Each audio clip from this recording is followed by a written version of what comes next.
All right, I'm gonna go now. All right, guys, we are back on the Monday Night Mayhem, and while we are waiting for Frank, I already have with me Mr. ATT himself, Suman Mokhtarian, who Yo, yo. officially on Facebook said that he quit smoking, and that's very brave of you, my man. Thank you. Uh, hopefully, if anyone sees me with a cigarette in my hand now, they slap it out. But I said no more smoking. No more. Oh man. Okay. Anyways, before we start off the show proper, Suman, I believe someone and his family is listening to the show right now. Yeah, Alex Georgie's and the Georgie's family. Hey, how's it going? Big shout out to you guys. AKA the Sloth in our gym, one of our premier kickboxers, one of our talented kids. He's listening tonight and he was asking me for a shout out earlier when I was in the gym. So I said if he's listening tonight, he'll hear the shout out. So how's it going to everyone in the Georgie's family? It's my shout out to you guys, the Sloth. Good job. All right, man. Frank. Mohammed, how are you? Oh man, we thought we lost you for a moment, man. How are you? Oh my God, I'm exhausted. I'm exhilarated. I'm inspired. I'm motivated. I'm freaking awesome, dude. I mean, my head's spinning since Eddie decided to go absolutely mark 27 billion on Metamaris. My life has never been the same. Oh, dude, it's awesome. How you going? Oh, I'm okay, man. Just pretty tiring because the thing is, I surrendered and got myself a day job. I've been on a 9 to 6 office job for the past 3 weeks. But Oh, congrats. yeah, you need to get some dough, man. Like I hate my job. I'm good at it, but I hate to do it. But I need money to survive. So, yeah. Yeah, I understand, man. But you know what? It's okay. You'll appreciate things later on. When things change and go your way, man, you won't be disappointed. So, head down, ass up. You know how it goes. Yeah, hopefully, man. But okay, before we walk on into UFC 172, Frank, I want you to announce when will Eddie Bravo come down to Australia. Okay, Eddie is booked and he's ready to go. June 7 at my school at 10th Planet JJ Melbourne. You can go to 10th Planet, our 10th Planet JJ Melbourne Facebook page. You can go to my personal Frank Barker Facebook page. That's BARCA. You can hit me up on Twitter at 10th Planet Mel to hit me up there as well for details. What else? So it's June 7. It's 12 till 3 p.m. It's $125. First in, best dressed. It's only one seminar at my school. So please hit me up on Facebook and, send a money order to me. But you got to go through my Facebook page so I can direct you in how to pay for it. Also, you can go to my email account, which is frank@10thplanetjjmelbourne.com. And email me, and I'll correspond with you within a few hours of that, and I can get you on your merry way to secure your spot to train with Master Eddie, which would be awesome. It's going to be sick. I can't wait. He's Is he also coming to Sydney? he's also in Sydney. Can I mention Sydney as well? Yes. Please. Suman, how's it going, buddy? Good, man. How are you? Man, it's been ages. I thought you guys forgot about me. I thought, man, they must have hated me the last time I was on. Mate, you keep this show alive. Oh, get out of here, dude. Shut up, dude. Seriously. Honestly, your breakdowns are like a visual for me. You're that in detail. I love it. Mate, I should be one of those callers, when those sex lines, I could break anything down. Fuck off. Now that you say it like that, you should give me your best voice and I'll just close my eyes and hope for the best. All right, dude. Hey, Suman, listen, I really appreciate you saying that, man. It means a lot. I respect you, dude. You've had nothing but love for me from the start, support for the system. Look at us now, man. I mean, it's awesome. I'm so excited to have Eddie in Sydney, and that's June 8 at KMA, Fari Selevsky, over there at KMA Mixed Martial Arts. Uh-oh.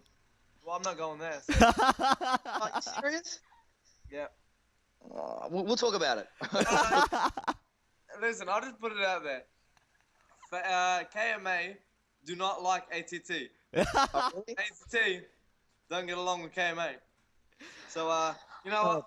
I actually said to my brother the other week, I'm like, oh man, Eddie's coming back down to Sydney. And he goes, yeah, what's the point? What are you trying to say? I'm like, man, as if you wouldn't do a seminar. He goes, yeah, guess where it's probably going to be? I'm like, KMA.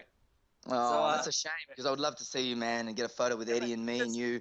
How sick would that be? Are you gonna be there? What are you talking about? Are you gonna be in Sydney? Well, of course I'm going to be with Eddie. Of course. Oh, really? What? You know what? Don't make me come there and slap you. Are you serious? Of course I'm going to travel with my teacher. I thought like he would be going and doing his thing. And all right. I'll talk to you after the show and we'll organize something. Awesome. Yeah. What are you crazy? Don't make me slap you, dude. Come on. I don't know. Wait, hold on, Frank. You I'm think gonna you? have a shot. I've got one shot, single leg. No, the thing is, I remember you guys posting a picture of you guys together, and I was looking at the height difference. And Frank, when you talk about slapping Suman, I wonder if you can reach him, man.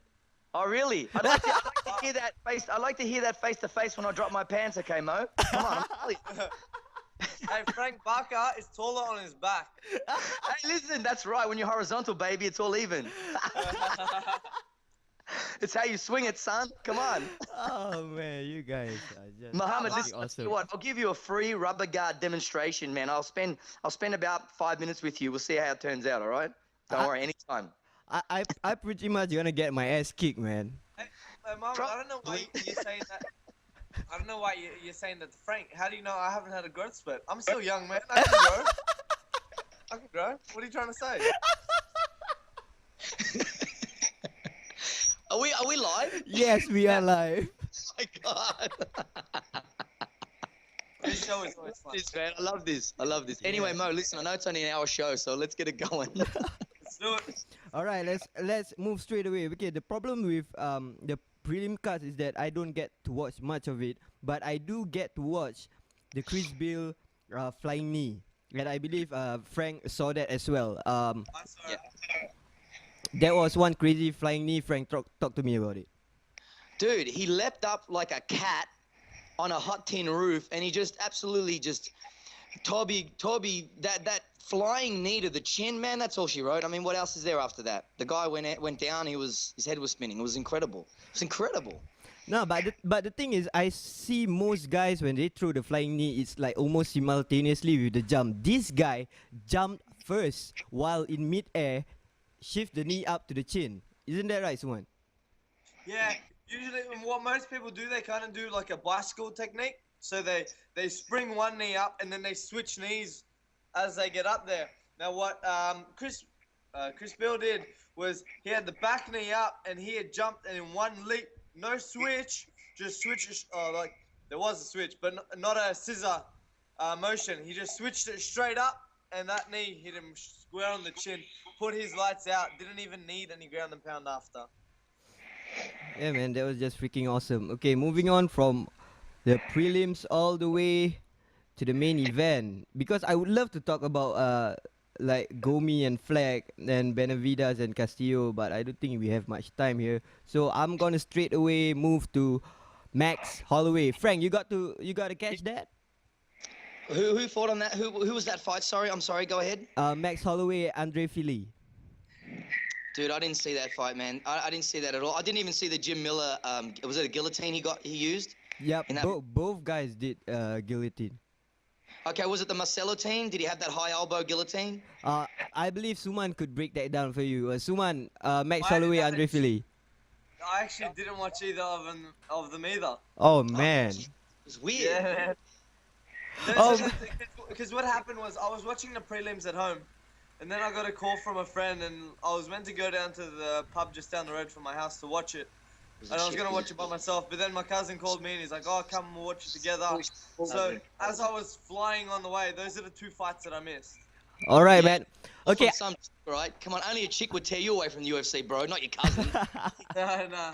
I hadn't seen him in a while. Yeah. All right, guys. I tried to break it down real quick here. Max got all the way through with elbows and hard shots, straight away pounced on the guillotine and almost turned it into a Bravo choke. I believe you guys can understand what I'm trying to say. Yep. So that's how Max finished it. He was so impressive, super awesome.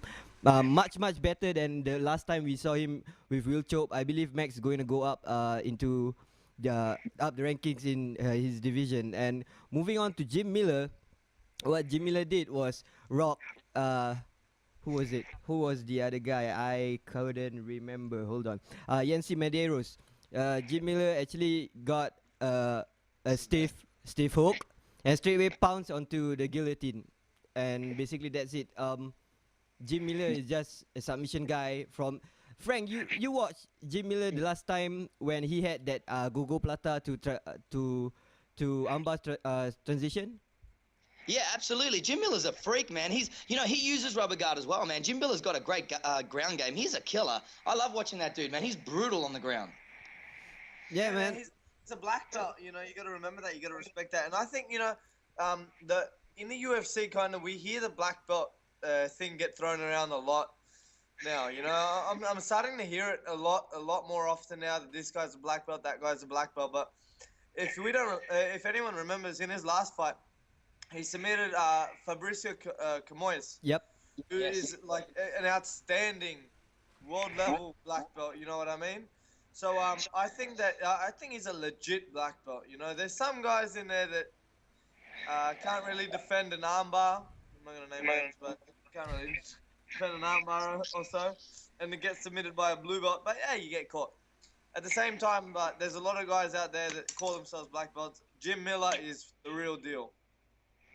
Yeah, precisely, man. And they were trying to set up a Khabib with Jim Miller.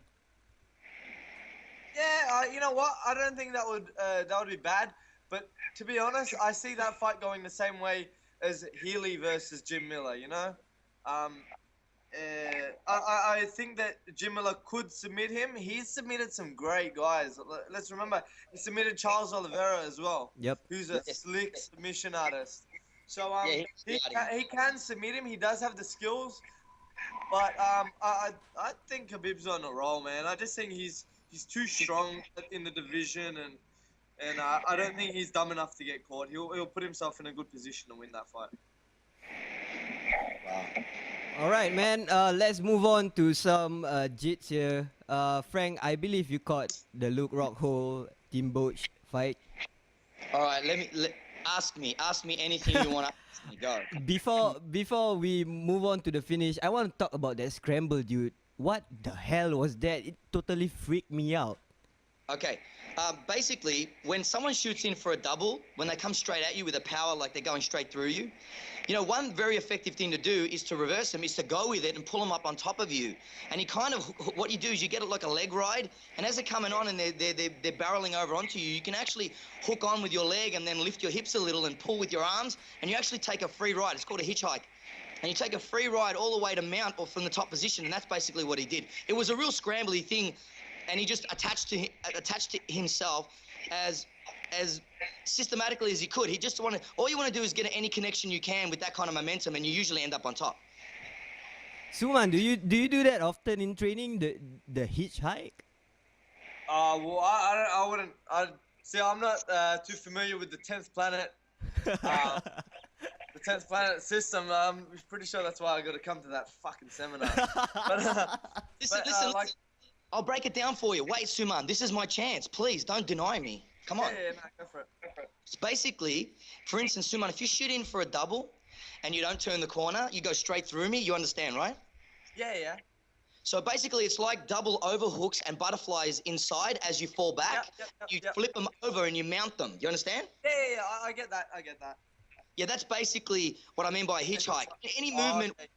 Any movement where I take a free ride on top, when you just pull me on top because you're falling, like being swept, it's pretty much like a hitchhiker. It's just a general term. It's kind of like when they shoot for, you kind of roll with it. Exactly. You roll back with it. Yeah, I get you. See, I'm not too familiar with that, but like I have certain techniques that are similar to that. I have a move where I don't even know what it's called, but I learned it from one of my friends in Germany.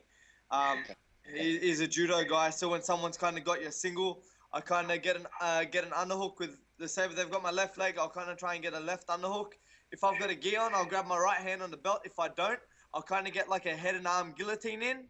Yeah. And with my leg that's free, I'll step out and I'll use my left leg to kick it over, like with that butterfly hook. I'll kick it over and I'll roll straight into a guillotine, or I'll roll straight into a mount. Absolutely.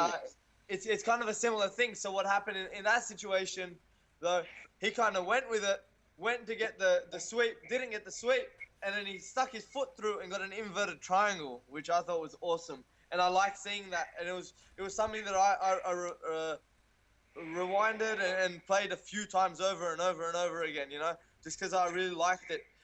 He realized that Tim Boach had a single leg head in, and he was driving forward, and he went for the sweep, couldn't get it. So what he did, he kicked that leg that he had through under the arm, locked in the inverted triangle, held. You know what the best thing about that was? He held his position. He kept composed. What happens in that situation a lot of the times is you get a submission on, someone has it for too long. After a while, you just give up on it. He didn't give up on the submission. He transitioned to something else, And it was something I was screaming. I'm like, let's go. I can see the Kimura. Let's go for it. He locked it up tight, and that was it, man. He walked through Tim Boach like nothing. I want to see Tim Kennedy fight in 1 month's time because he didn't even get scathed in that fight. You're talking about Tim Kennedy or Luke Rockhold, dude? Oh, look, sorry. Got the name wrong. Yeah. They fucking look the same. That's why I don't blame you, bro. I don't blame you. I actually mistook them quite a few times. But what I just want to say is that that hitchhike that Luke Rockhold did just made sprawling and underhooks looks boring, man. That was so awesome. You know what? It's high risk. But if you're good at it, and that's something that you feel more comfortable with. If you're a good jits guy and you're comfortable, working off your butterfly guard and things like that, and you're good at rolling with momentum and scrambling, why not? Go for shit like that. That's what makes, like you said, that's what makes fights exciting. You see? Yep. Precisely. But Frank, I want to talk about when Rockhold got an inverted triangle there. Wouldn't it be possible? Because I've seen an escape technique by Dean Lister where you cross the arm trap over your face and slip your fingers through the opponent's thigh to pry up that space. And I believe Tim Boach have the strength to actually get back on top. Yeah, look, there's many different ways to defend that, but one thing that you got to understand is that, and by the way, I'm not just saying this, but this is true. I use this path often because guys are bigger and stronger than me. So when I go into side control and I step over their head, I actually lace my left leg around their head and make a figure four with my legs, and that's like a north-south version of a triangle on that right arm. Does that make sense? Yep. And the reason for it is because guys are so much bigger and stronger than me. I need to use my legs and my lower body to secure one arm so I can separate it apart from the other one, so there's no escape route. So you can't connect your hands or anything like that to save in this case, his left arm. Does that make sense? You follow me? Yep. So in that situation, it's very, very difficult. If you allow him to separate that arm, it's just you can't do anything about it because it's 2-on-1 and he's got the top position. That's why he stayed composed and kept in the top position and then rolled him onto his side so he could put the arm behind the back to finish it. You follow? Yep. So so the idea, the escape route or the escape plan is way back. Once you connect your legs in that triangle, it's very hard for you to get out of that and connect your hands. So, once that's locked in and you got that arm separated, it's very, very difficult from there. So, to try and talk you through an escape from there is almost rather just a waste of time, really. It's too late at that stage. No, I'm not talking about when Luke was already on top. I was talking about at the start when he got the triangle on Tim Boach. That was the time when Boach could have escaped, isn't it? Well, once you see the way he kind of threaded his foot through and laced it up real quick. Uh-huh. That was for him, the posture. See, the thing is, here's the thing, and I'm not having a go at anybody here. I'm not having a go. Trust me. All those guys that walk in any cage on the weekend to train, let alone compete, you have my respect, man. You have my respect. But the problem with being an MMA fighter is that, man, it's like I've said this before. It's like a martial arts triathlon. Okay, you got striking, man. That's a whole universe. You got clinching and wrestling, standing. That's a whole universe, man. Throw in a little bit of Muay Thai in there and throw some good American kickboxing in there and some Manny Pacquiao hands. Jesus Christ, you could break down striking 3 ways again, right? You got wrestling. You've got jiu-jitsu. Man, these guys are training 3 times a day already, and now they've got to go worry about developing a guard, or they've got to go and cross train, and they've got to lift weights. Do you understand the point I'm getting at? Is that they don't have time to really spend on these skills to have them at their hands' reach. So I think Tim Bosch, I'm not doubting his ability on the ground, but the idea is to defend these kind of things is that you have to be very privy and aware to what's going on very, very early.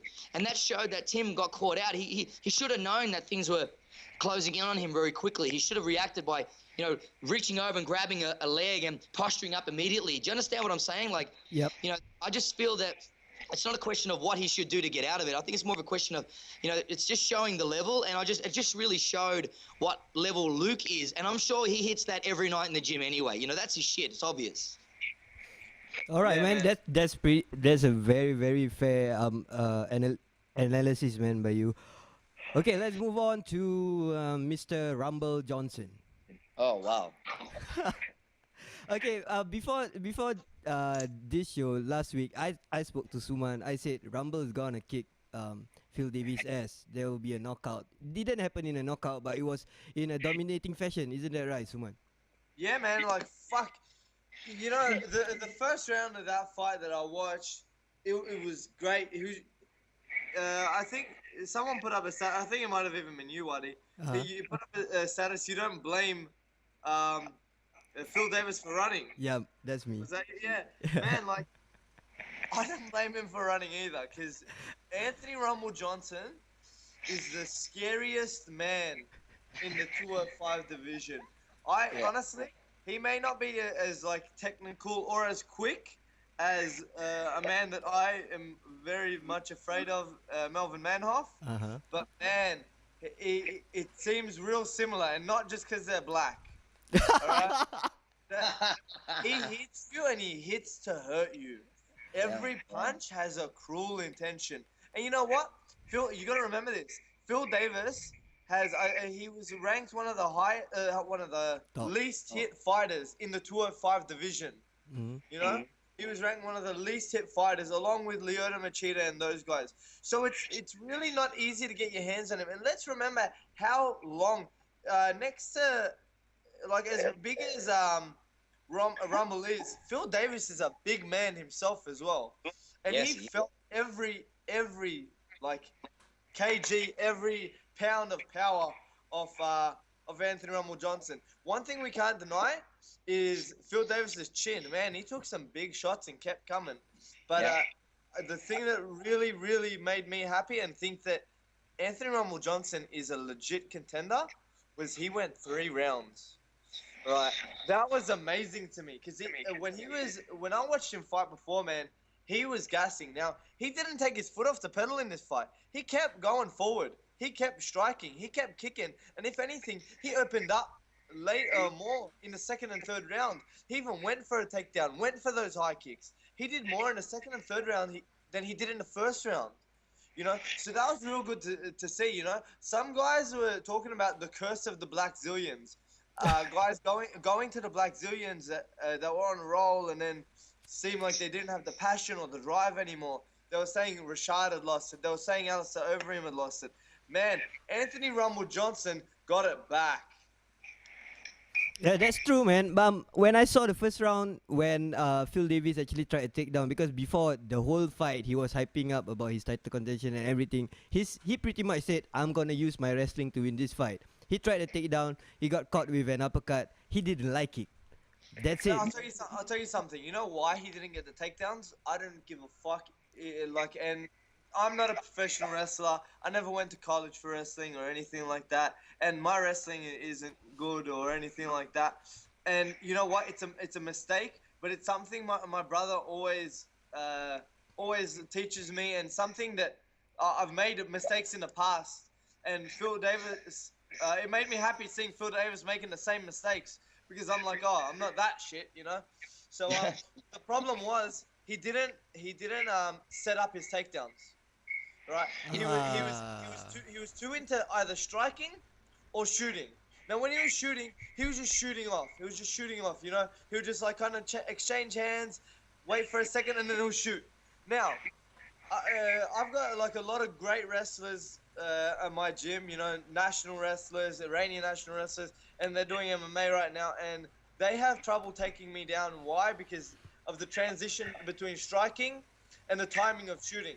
Now, if Phil Davis maybe committed more to his punches instead of being so afraid of Anthony Rumble Johnson's exchange, and made Anthony Rumble Johnson respect his punches and raise his hands to defend, his torso would have been more open to the takedowns. Instead, Anthony Rumble Johnson was too comfortable with his hands, right? Every time he shot in, Anthony Johnson just saw it coming because he didn't have to raise his own hands, didn't have to worry about the strikes, and straight away went into a wrestle mode as well. You know, and that's why he didn't get the takedown. Yeah, that's pretty interesting. Frank, I believe you agree on that.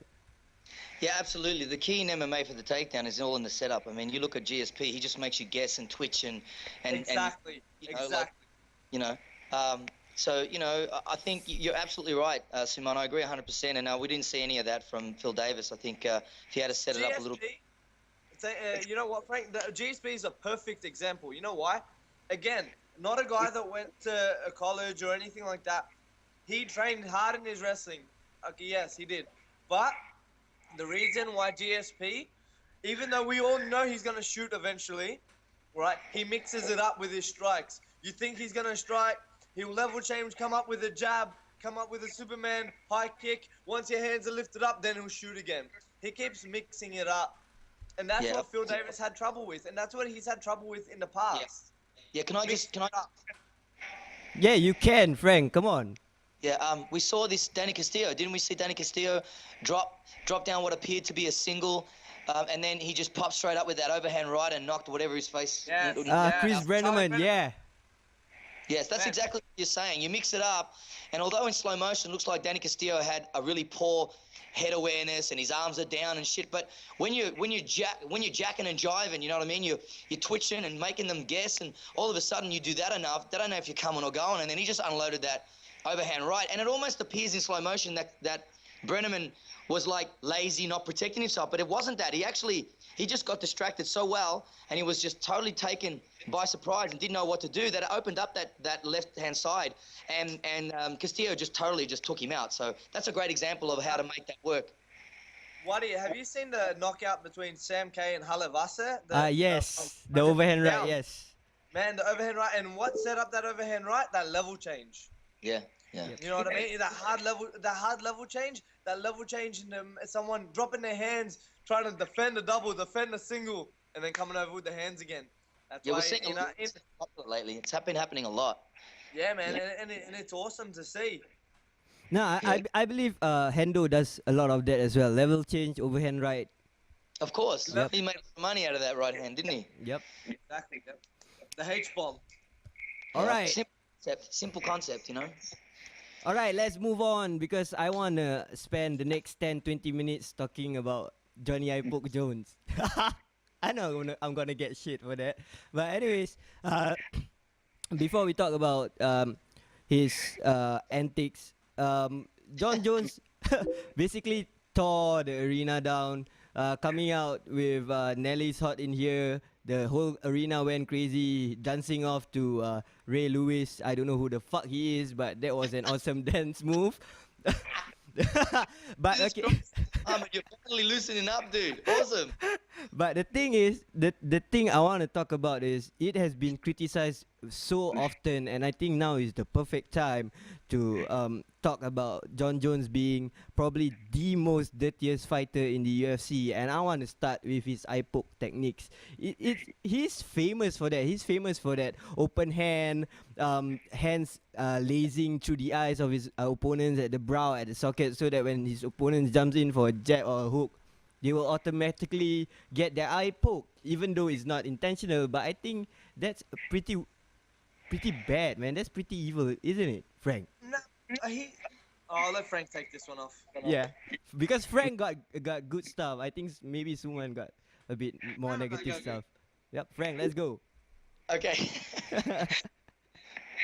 Well, first of all, I think it's crap. I think there's nothing wrong with palm facing anybody. There's nothing wrong with it. And he doesn't lead with the fingers. He's leading with the palm. Now listen, could he maybe modify? I think he can modify it a little bit to make it better, to get all this negative spin off him. If you just closed your fist and just leaned on your fist a little bit more, with semi-closed fingers, you can still have a bit of a palm push on someone's face with a closed hand. You still can do that. But the thing with John Jones, he could hold 3 basketballs with one hand. That's the problem, right? He's got a baseball mitt for a hand, so he covers so much of your head. So it appears to be like jabbing to the eyes, and at times, yes, he does it, but he's not. I don't believe he's intentionally like trying to jab you in the eye. So I reckon, apart from everything else he can do, I think Mohammed, if he really wanted to jab you in the fucking eyeball, mate, I reckon he could do it whenever he wanted to. Do you understand?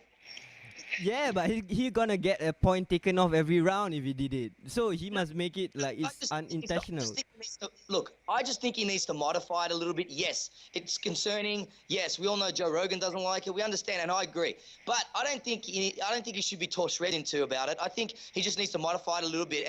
And look, people need to be aware as well. You know, if you're fighting John Jones, you know he's notorious for whatever he's going to do. You've got to prepare for that. So, I don't know, maybe the answer would be maybe having a little more awareness and having a good plan about that. I mean, I don't know. Why don't you punch him in the fucking fingers if he tries to do that? That's what I would do. Bite his fingers off. You know, if you don't like it, throw an overhand elbow and break the fucking thing off. I don't give a shit, but don't whinge about it. It's a fight. It's a hurt business. Come on. Exactly. You know, one thing is though, the whole hand open in the face thing. Now, I've gotten in trouble for it in a lot of jiu-jitsu competitions and a lot of wrestling competitions that I've gone into, because I always put my hand right into someone's face and then I kind of annoy them and like just push their head away, slap their head a few times and then shoot, which is what's said to be pretty disrespectful, but I don't mind. It's a fight. Like Frank said, it's a fight. Now, the main reason John Jones does it, now he can keep his hand closed a bit and like put it in his face, but the reason he keeps his fingers open is to set up that elbow. Now, when we throw that elbow, we're taught to keep that hand open. Now, when we keep our hand open off the elbow, it actually changes. Oh, I can't really describe it for you guys, but it changes the way your bone in your elbow is placed. So it's more of a cutting motion when you open your hand. So when you're on top of someone in half guard and you want to drop your elbows down, don't close your fist. Open your hand and slice it across. Don't pound down on it. Because if you want to cut someone, you got to actually leave your hand open, as to what Greg Jackson actually teaches. He teaches his guys to keep their hand open and slice across the face. Now, what John Jones was doing, exactly that. Because the elbows were such a big part of his fight, he kept his hand open and he was slicing and he was cutting the fuck out of Teixeira. You know, and that's the technique that he's been taught. It's not so much on John Jones, it's as much on Greg Jackson. All right, I understand that, but at least I know someone who pretty agree with me. Rob Lucita came on my Facebook and says that John Jones is a shit of a man for doing that. The next thing that Rob says is about the oblique kicks, when I don't actually have any problem with that. I know that it can be very devastating to a fighter's career, but oblique kicks are legal, aren't they? Or should they be illegal? I was actually going to bring that up. I was going to say, you shouldn't, like, I didn't even see Rob's comment, right? But I don't care about the eye pokes as much as I do those kicks, man. Those kicks are fucking dangerous. Now, the thing that annoyed me, right? And I don't give a, if you're a hardcore ruthless fighter and you wanna fucking kill someone and all that shit, that's cool. But what I didn't like from John Jones, and the reason why I call him a pussy and a fake, right, is because he keeps coming up as if he's so humble and so respectful and kept wanting to touch gloves with Teixeira and be real nice to him, and then the next thing we know, he's throwing that fucking kick to end his career. Now, you're either real respectful, real nice, or you're not. Oh, right? you're Ronda Rousey. Man, you either touch gloves or you don't. Yep. That's how it is. Don't fake the touch of gloves and then come over with a right hand. That's how I look at it, and that's how I see that kick. He keeps touching hands as if, like, yeah, we're friends, right? Yeah, I respect you. You're humble. And every time, like, there was a kick in the nuts or a poke in the eye, John Jones would stop and be like, you know what? I'm a good sport. You know, I'll allow. You know what? I was sitting next to my cousin and his friends, and they're like, oh, look how nice John Jones is. He accidentally poked him in the eye, and he's giving him a second to recover. When most fighters would just jump on him and start beating him. I go, no, he's a dirty motherfucker. He's being Glover's friend, so Glover doesn't hurt him, and then he'll fucking kick his knees off like that. No, don't do that. Oh man. I'm the same. I don't mind the technique, but the way fucking John Jones throws that is with bad intention. Man, he fucking wants to break your knees and put you out, right? And he's I don't like it. I think I think that is the signs of him being a bad sport. How about you, Frank? That to me is as bad as him dropping Machida after the guillotine. Ah, yes, I remember that. Frank, oblique kicks, MMA, yes or no? Um. Okay. Like I said, I don't mind them. I don't mind them, but don't try and be nice about it and then do it. You know, don't try and act real humble and respectful and let you give your opponent time to recover and then throw it. You're either like a bad motherfucker or you're not. You know what I mean? There's no in between for me. Are we just? Are you asking me about that oblique kick? Yes. Okay. Look, I remember when I first started Brazilian Jiu-Jitsu. This is just a bit of a story. So if I've got time, it's going to take maybe 3 minutes. Is that all right? Sure. Okay. I know exactly what you're gonna say. When I started Brazilian Jiu-Jitsu, I started in a specific school, and I don't have to name where it is or what I did or what style or what family, whatever. But Brazilian Jiu-Jitsu, authentic Brazilian Jiu-Jitsu, and they frowned upon neck cranks. Okay, everyone was complaining, "Oh, you're neck cranking me, you're neck cranking me," and I'm like, "Okay, cool." And I copped as many neck cranks as I gave because I was learning choking, and usually a big mistake in some chokes is that you neck crank before the choke because it's just poor execution, poor technique, or whatnot, right? Yep. Now, then I bumped into Eddie Bravo. This was about 3 years into my Brazilian Jiu-Jitsu education, and when I went to LA at the Bomb Squad in 2006 with a room full of killers. They didn't give two shits, man. They were heel hooking. We were inside heel hooking, knee bars, toe holds.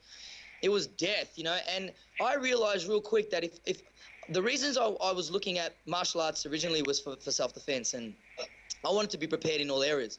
And, I really got over it. I really did. I mean, I just got over the idea that neck cranks, it's all part of the game, and heel hooks and all these things. I mean, oblique kicking, how's that different to kicking someone's knee out than having a heel hook in and trying to fucking break the guy's leg? I mean, how's that different? I mean, you're still attacking the knee, you're still injuring it badly, and a heel hook is like 18 months rehab. So I don't know.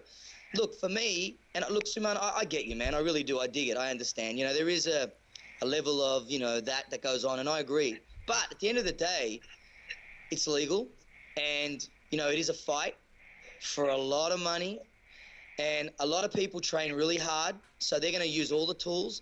And in my opinion, look, to me, I don't see any different to that and a heel hook, an inverted heel hook, man. I mean, people jump on my legs and they just want to, mate, I'm not even a professional fighter, and people are trying to break my knees all the time. You're just something you have to deal with, Desensitization. I kind of understand where Frank is coming from, but I do not want to see a fighter's career get smashed because of one oblique kick. Like I don't want to see that happen. You know what? After hearing Frank, I kind of understand. At the same time, you don't want to fight his career to end, but if Paul Harris puts a heel hook on you, it's gonna end. Like, no one's saying, listen, Suma, no one's saying, ban heel hooks. Yeah, I know. I get what you're saying, actually, Frank, and I agree with you there. It's part of the technique, but at the same time, I don't know. It's just something about John Jones rubs me the wrong way. Obviously. All right, the last dirty technique I've seen. Dirty technique. I call it dirty techniques because the Frank Mir Amba, or if you guys remember, Shinya Aoki pulled it off in one tournament where he broke a guy's arm while standing. There was this, what they call it, an elbow crank. John Jones tried to do it in round 1 to Glover Teixeira. Yep, the standing armbar. Okay, the thing I understand about that hole is that it does not let your opponent a chance to tap. If it successfully breaks. Frank. Yeah, I'll let Frank talk about that if he's seen it. Yep, Frank. Mate, I picked up on that. I knew he was setting that up from the very beginning because when Glover was pummeling in for that underhook on that against the cage on that right side, I saw John Jones sort of turn his hips a little bit, and he was sort of distracting him a little bit with some maybe short right elbows, and he just cranked it. And let me tell you, man, I thought that was going to pop, and I thought to myself, ooh, man, Glover's right shoulder's got to be jacked because it can actually attack the inside medial ligament of your elbow, and because of the pressure, it can actually pop your rotator cuff and separate your shoulder. It's nasty. I love it, right? I love it. I used it a lot in kickboxing when I would have them up against the ropes and I would go double overhooks, Suman. And what I'd do is I'd step back and pop my left hip forward, and I would jack that elbow, and what it would do, it would slingshot them towards me, and I would just hit them with an uppercut. It was awesome. I love that move. Man, I actually didn't have much of a problem with that because I'm kind of notorious to that myself. Not in training trying to pop someone's elbow off like that, but that exact submission, like on the ground and standing, I actually submit guys standing from that position. Absolutely. It's kind of stupid. But against the cage, if you've got someone on a tight overhook like that and you lift, sometimes the only thing they can kind of do is twist under you and give you their back. You know, so I don't think that's too bad of a technique. Maybe the way that John Jones kind of jumped into it showed indication that he was trying to break his arm. But, hey, at the same time, if someone doesn't tap to me, I'll break the arm. Yeah, but isn't that what you're doing? Isn't that what you're trying to do anyway? To break someone's arm? Yeah, well, you got a chance to tap, but my aim is to attack your joint. I want to get as much of me as around as little as you as possible. And I know I like you, Muhammad, but if we're rolling, I'm going for your arm. But look, I'm not trying to break your arm, but I'm not gonna go in and go, oh, I'm in a fight, 5 rounds for the world title, and be worth like 20 million. I'm gonna just put it on a little bit, and I'm gonna give him a chance to get out of that, without hurting. Hang on a second. The nature of that submission is to rip it, and that's what you're gonna do. You know what I'm saying? Vitor Belfort had John Jones' arm, and he broke it. Like, it's a fight. All right, man. Okay, guys, I have to agree with you guys on that. Yep. Maybe the discussions have kind of make me a bit sensitive about it a bit, but still I hate John Jones' guts. But anyways, let's let's talk about his magnificent and impressive moves in the fight. I love it how he changed his game from the reach game, and when I know he got caught by a few of Teixeira's punch and he didn't like it, and he straight away moved to an extreme close range, and I believe that's very smart of him to do that. Frank? Absolutely. I mean, I knew he was going to come out in 4 and 5 and start laying down those elbows. And the way he was just kind of leaning away from that uppercut and then just bumping him with his shoulders and then just closing the distance and playing the dirty boxing, how smart was he to make that adjustment, man? That just shows you how brilliant John Jones is, man. And now he's moving up there. Like, how many? Isn't he got 12 fight win streak now? Yep. Isn't that where he's at? Yep. Man, he's undefeated. He didn't lose to fucking excuse me. Hasn't he defended the title 12 times now? I don't think it's 12 times. Is it 12 wins? Maybe he's got 12 wins. Yeah, he got 12 wins since Matt Hamill, since that controversial 12-6 elbows with Matt Hamill. Okay, so he's like Anderson Silva had 14, right? Yep. So he's only 2 fights away from equaling the best ever. Anderson Silva had 16. Really? Yeah, 16. 16 from UFC? Yeah, 16. All right, I gotta check my facts, man. Yeah, I think it's 14. Anyway. Anyways. I'm sure I saw the post-fight show, and they said 16, or maybe they said overall wins. But but that would be Anderson Silva. Yeah, I'm pretty sure he's on 16, and John Jones and GSP are tied on 11. Really? I think so. I'm not the smart man. You guys are. No.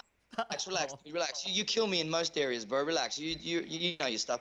All right. So anyway, that's how I feel. I mean, shit, John Jones. I mean, he came out 4 and 5, and he started laying it down. He was mixing it up with elbows and that palm off elbow. What about that elbow where he ducks down and he comes up from 6 to 12 with a backhand? I love that. I've seen Anderson Silva knock someone out with that elbow, and I love that elbow. Tony Ficklin. Yeah, that's it. Jesus, go Mo, man, you're on fire tonight. Dude, I love MMA, dude. I've been watching it since 12. Really? I hadn't noticed. But okay, Suma, I want to talk about this double wrist control to a shoulder strike. That was beautiful, man. Yeah. Yeah, man. It's something John Jones is known for. You know, like controlling. And you know what I thought, and I think he only did it once in his fight. He usually gets that double wrist control, turns his body, he turns the shoulder and uses a shoulder strike sometimes, and Uh-huh. then sets up that shoulder strike into a spinning back elbow. Ah, Yes. yes. Yeah, and he does it a lot. And you know why it's extra technique that is real smart. It just shows John Jones must be very very strong to be able to control his opponent's wrist like that. His Yeah. grip, you know, and he gets that from his Greco background. You know, you get into a clinch with guys like Henderson and guys like that. John Jones must be very very strong in the clinch against the cage. You know, very rarely do we see John Jones with his back pressed up against the cage. You know what I mean? Yeah, that's true. Yeah, and there was some tribute to Roy Jones Jr. as well. John Jones putting his hands back and giving the left. Oh, That was that one was awesome. cool. That one was cool. I like that. Oh man, this guy is such a swag. It's just unfortunate that I hate him so much. But who's next? Who's next for John Jones? We have Alex Gustafsson. We have maybe the winner of Daniel Cormier, Hendo, and now Rumble is in the mix. But I don't think Rumble will straight away get a title shot. Man, listen. Cormier and Hendo are fighting in May, mid-May. Yep. Now, what I say happens is John Jones versus Gustafsson next has to be done. Has to be done.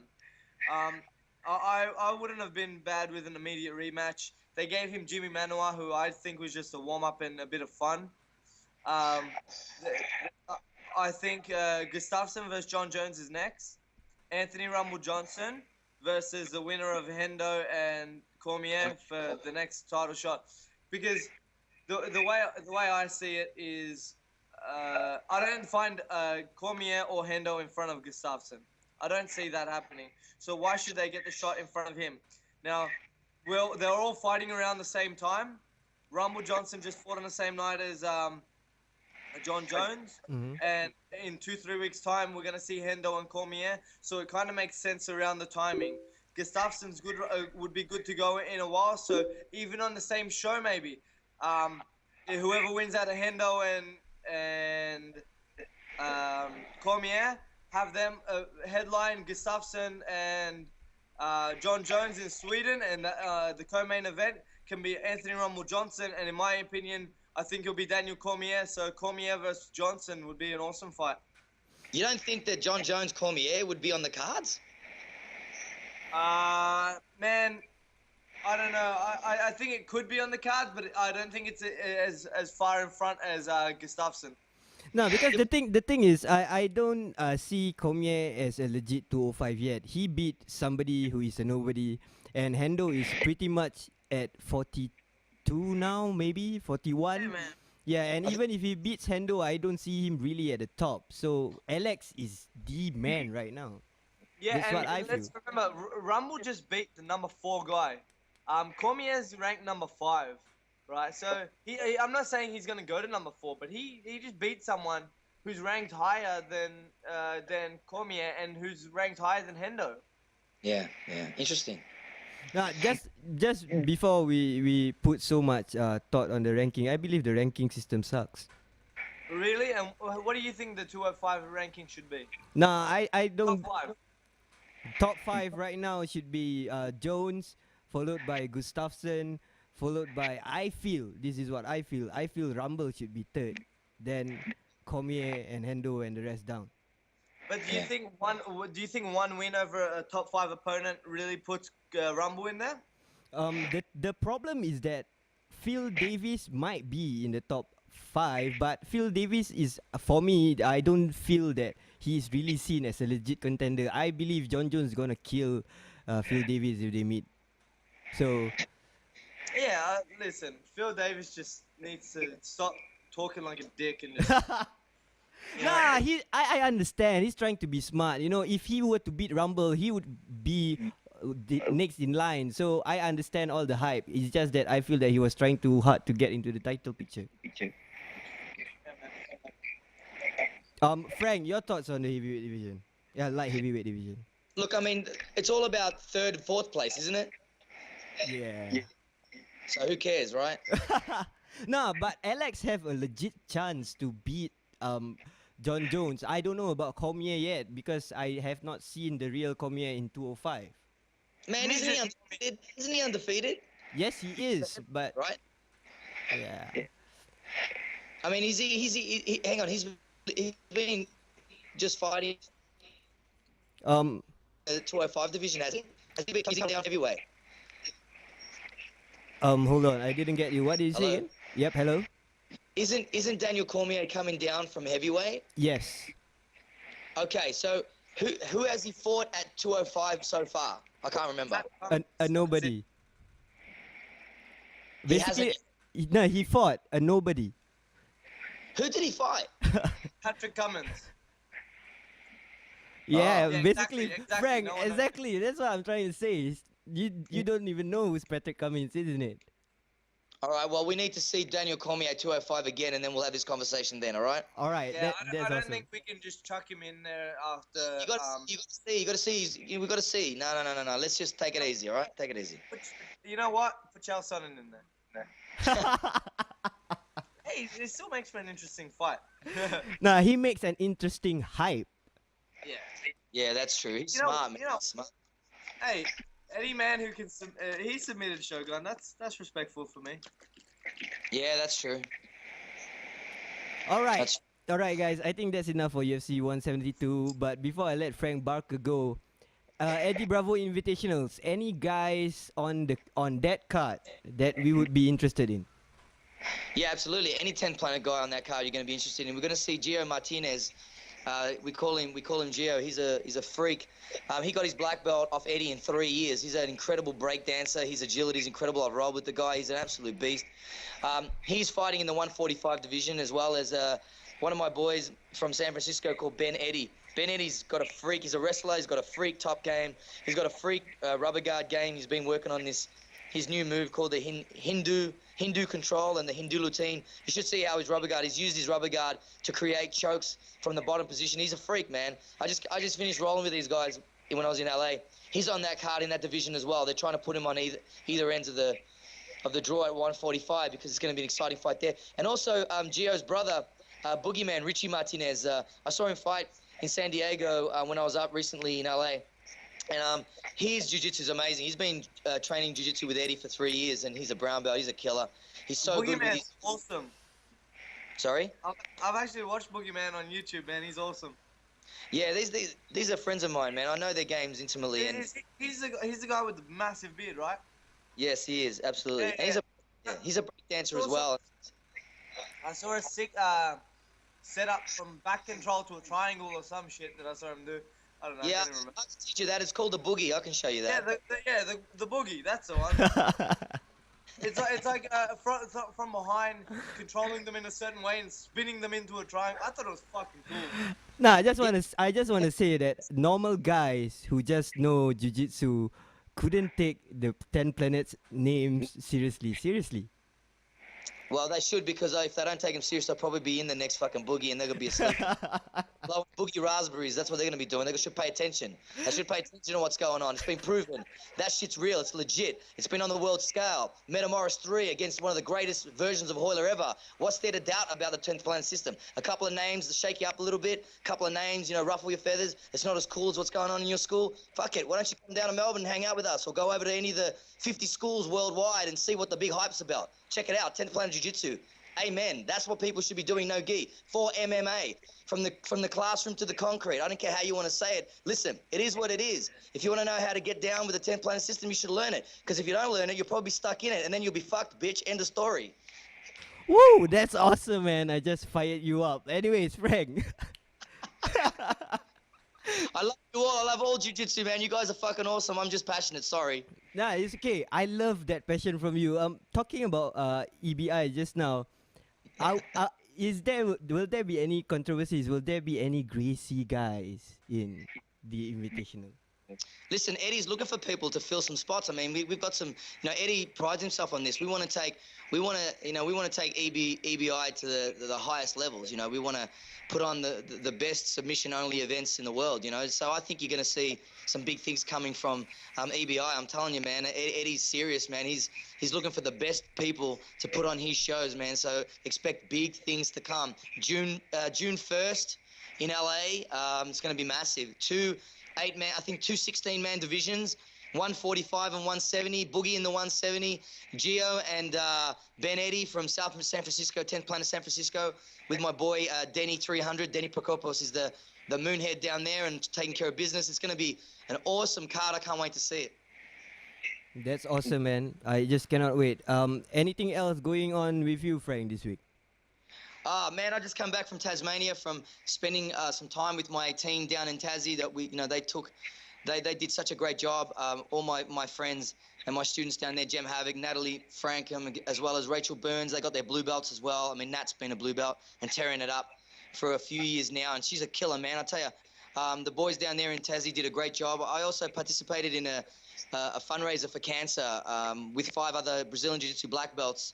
And I was the only brown belt there invited, and I was privileged to be there and help raise awareness for cancer and also, teach a few little magic 10th planet tricks. So I had a chance to teach the samurai pathway all the way to the calf crank to the ninja to the back. So that was awesome to do that with those guys, and they were so open-minded and very accepting of me and had a lot of good things to say. Man, my weekend in Tassie was awesome. So 10th Planet Jiu-Jitsu is alive and well. Not only in Victoria, but also it's starting to spread an infection Australia-wide, and we're seeing the fallout from Eddie's contribution here the last 3 years and supporting me and me on the road, trying to spread the infection as much as I possibly can. And it's been awesome down here, man. 10th Planet Jiu-Jitsu is alive and well worldwide. But in Australia, it's really growing like a yeast infection. I'm loving it. That's awesome, man. I think that's all for Frank on Monday Night Mayhem today. We will get you back. I don't know if you can catch 1FC next week. Will you catch 1FC next week? Mate, I don't know where to watch these. I think they're all just on internet based, but I'm so flat out with trying to take 10th Planet to the highest levels, man. I don't know if I'm going to get around to it, so I'll do my best. Send me a link if you know where I can see it. Oh, don't worry. I know where to get those stuff. Thanks, man. Hook me up, okay? Hook me up, Mo. Hook me up. And thank you for giving me a chance to share some of my thoughts on UFC, MMA, jiu-jitsu, anything fight related. I love it, man. I really look forward to my Monday nights. You've really given me an opportunity to be myself, and I love that, man. And I'm sorry I haven't been available as much lately, so it's great to be back. Yeah, man, we love you, man. And guys who have been tuning into the show have been feedbacking about Wes Frank. Wes is electric chair instructional. We've been waiting for that. I've been holding off, man. All right.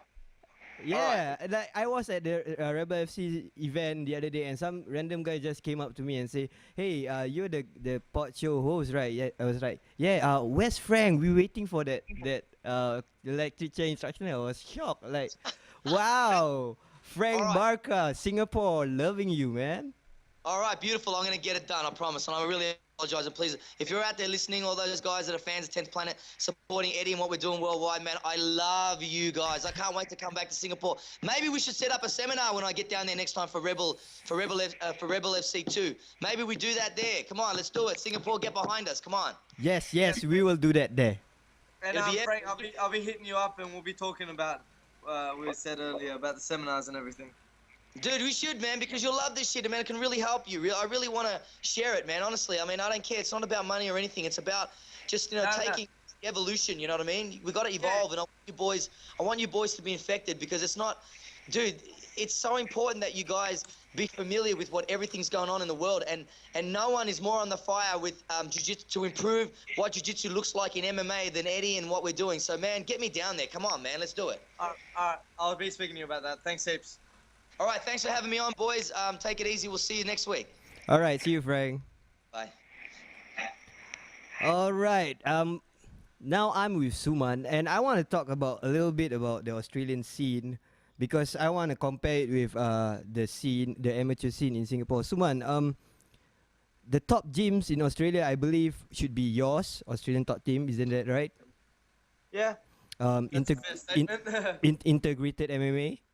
Integrated MMA, definitely, man. One of Australia's premier gyms. They got a lot of good pro fighters. Full respect to them. They're out in Queensland. They're top. They've got Adrian Pang, Dan Higgins, who, in my opinion, from what I've heard, is like one of the best MMA coaches in Australia at the moment. A lot of respect for him as well.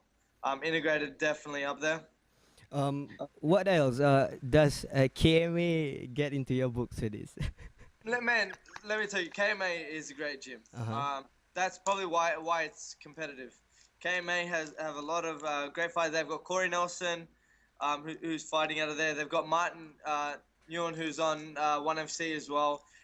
They've had a lot of big names come in and out there and go through the KMA system. KMA is a great gym. You know, I'm not going to badmouth them. I give credit where credit is due. KMA don't have as many fighters as maybe like Integrated or I think maybe even us. But the fighters that they do have are solid fighters.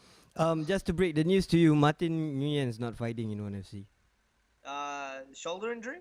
They did not say anything. 1FC have not said anything. I do know who's fighting Bruno Pucci, but not I will not reveal it until 1FC announce it. But I can tell you right after the show. It will be a good fight though, right? I'm hoping, man. Yeah, but listen. Full respect to Martin. Like, I don't know. Have you heard anything of why they pulled the fight? Nope. No. Okay. Well, from what I've heard, you know, Martin's a great fighter. Martin has a solid wrestling game. It's a heavy top game, man. Has like some awesome ground and pound. Like, man, I watch his ground and pound, and I'm like, man, that's legit. He's good. So I won't take anything away from him. And, you know, full credit to him for taking the fight with Bruno, you know, great black belt. And I think he could hold himself. He's good. But from what I had heard, he was injured, and he has quite a serious injury that I think that may be why he's pulling out of the 1FC show. If that is the case, I don't know how long it'll be till he gets back, because I heard that the shoulder injury that he sustained. And again, he's been fighting with this shoulder injury for a while now. You know, supposedly it pops out quite often. You know, and he's fought through it. It's actually popped out in a few of his fights. I know that for sure. I actually know that. And it's popped out and popped back in his fights, and he's kept fighting and won. So full credit to Martin. Hopefully we see him in the 1FC cage. And yeah, I'm sure he'll be able to mix it up well. He's a good featherweight fighter. But yeah, you know, I think that he maybe not got lucky, but like fighting against Bruno was no easy task. He's one of the world like premier no-gi grapplers, a legit good guy. So I don't know, maybe it wasn't a good fight for him, but I know that it wouldn't have been no bullshit for him to pull out of the fight. He's a confident, cocky guy, so it's pretty good. All right, man. Just to digress a bit, Alex Georges just sent me a friend request, and I just accepted it. And if you are listening to the show, thanks, man. Thanks so much. Yeah. Okay, the reason I was asking you about the Australian scene is that what I want to know is, does the amateurs in these top gyms fight each other? Yeah, man. Yeah, for sure. Yeah. Yeah, that's one thing that, listen, we don't have. I know that in Singapore that you guys don't, because I've seen a lot of your fight cards. I've actually looked at a lot of fight cards and things, and I've seen that like you don't really see the premier gyms versing each other. You know, my gym, you know what? To be honest, hasn't ever gone up against any KMA guys. You know, maybe because. Maybe because we've never been around the same time or anything like that. We've only been around for a year and a half, you know, Australian top team. But we've never been put up against each other. But any gym, like whether it's Integrated or whether it's KMA, whether it's the Beast Things fight team, whether it's a lot of other gyms around here, Team Nemesis. Team Nemesis are also a top gym from Melbourne, Victoria. They're a real great gym. You know, one of my very good friends, Jordan Lucas, is actually a part of that team. You know, my brothers fought against guys from their gym as well. it's business at the end of the day, you know. I have one of my young guys fighting one of his good friends and an old training partner of his, and they had no problem or anything, and it's a guy from our gym fighting one of the premier uh, Muay Thai gyms in Sydney. One of the best Muay Thai gyms in Sydney, Full Force, run by the Bedado brothers. Um, you know, and our young guy Trent is fighting against a friend of his. You know, it's business at the end of the day. They're fighting for the Australian title. They both have something that they want to get, and they're going to fight to get it. Now, we don't really care too much about the so I think some gyms don't fight because they're worried about the reputation. If anything, us Australians, we're fighting for the reputation. We want it, and we want bragging rights. There's no point of beating independent guys and beating this guy and that guy if you don't beat the top guys, in my opinion. If you want bragging rights, you got to fight for it. Precisely, man. Because when I look at the Rebel FC next generation fight card, and I believe you are quite familiar with the Singapore scene. On Yeah, paper, it looks like all the kingpins gonna win, and yeah, although yes, I have to give it a fair credit to the independent and the smaller gyms like Gracio and Team OAS. Their guys showed heart, but if you look at the highlights, there was zero resistance when the guys are on the ground, except maybe for the Hidayat fight. They pass like butter, man, from full guard to half guard to side mount to full mount. It was just so easy. It's Oh man, and it's let me tell you something. I don't know who to give credit. I don't know whether I think I'm going to give credit to the independent guys because even though they lost, which everyone expected them to, right? Um, they gave it to a lot of them. I don't think any of the top level guys or from the top gyms got any walkthroughs. As much as they thought it was going to be a walkthrough, I don't think they got any. So that's full credit to the independent guys. Maybe I don't know. Maybe the other gyms are getting a bit ahead of themselves, or they're not doing something right. Because man, if it does happen in Australia, but very rarely do we see an independent fighter.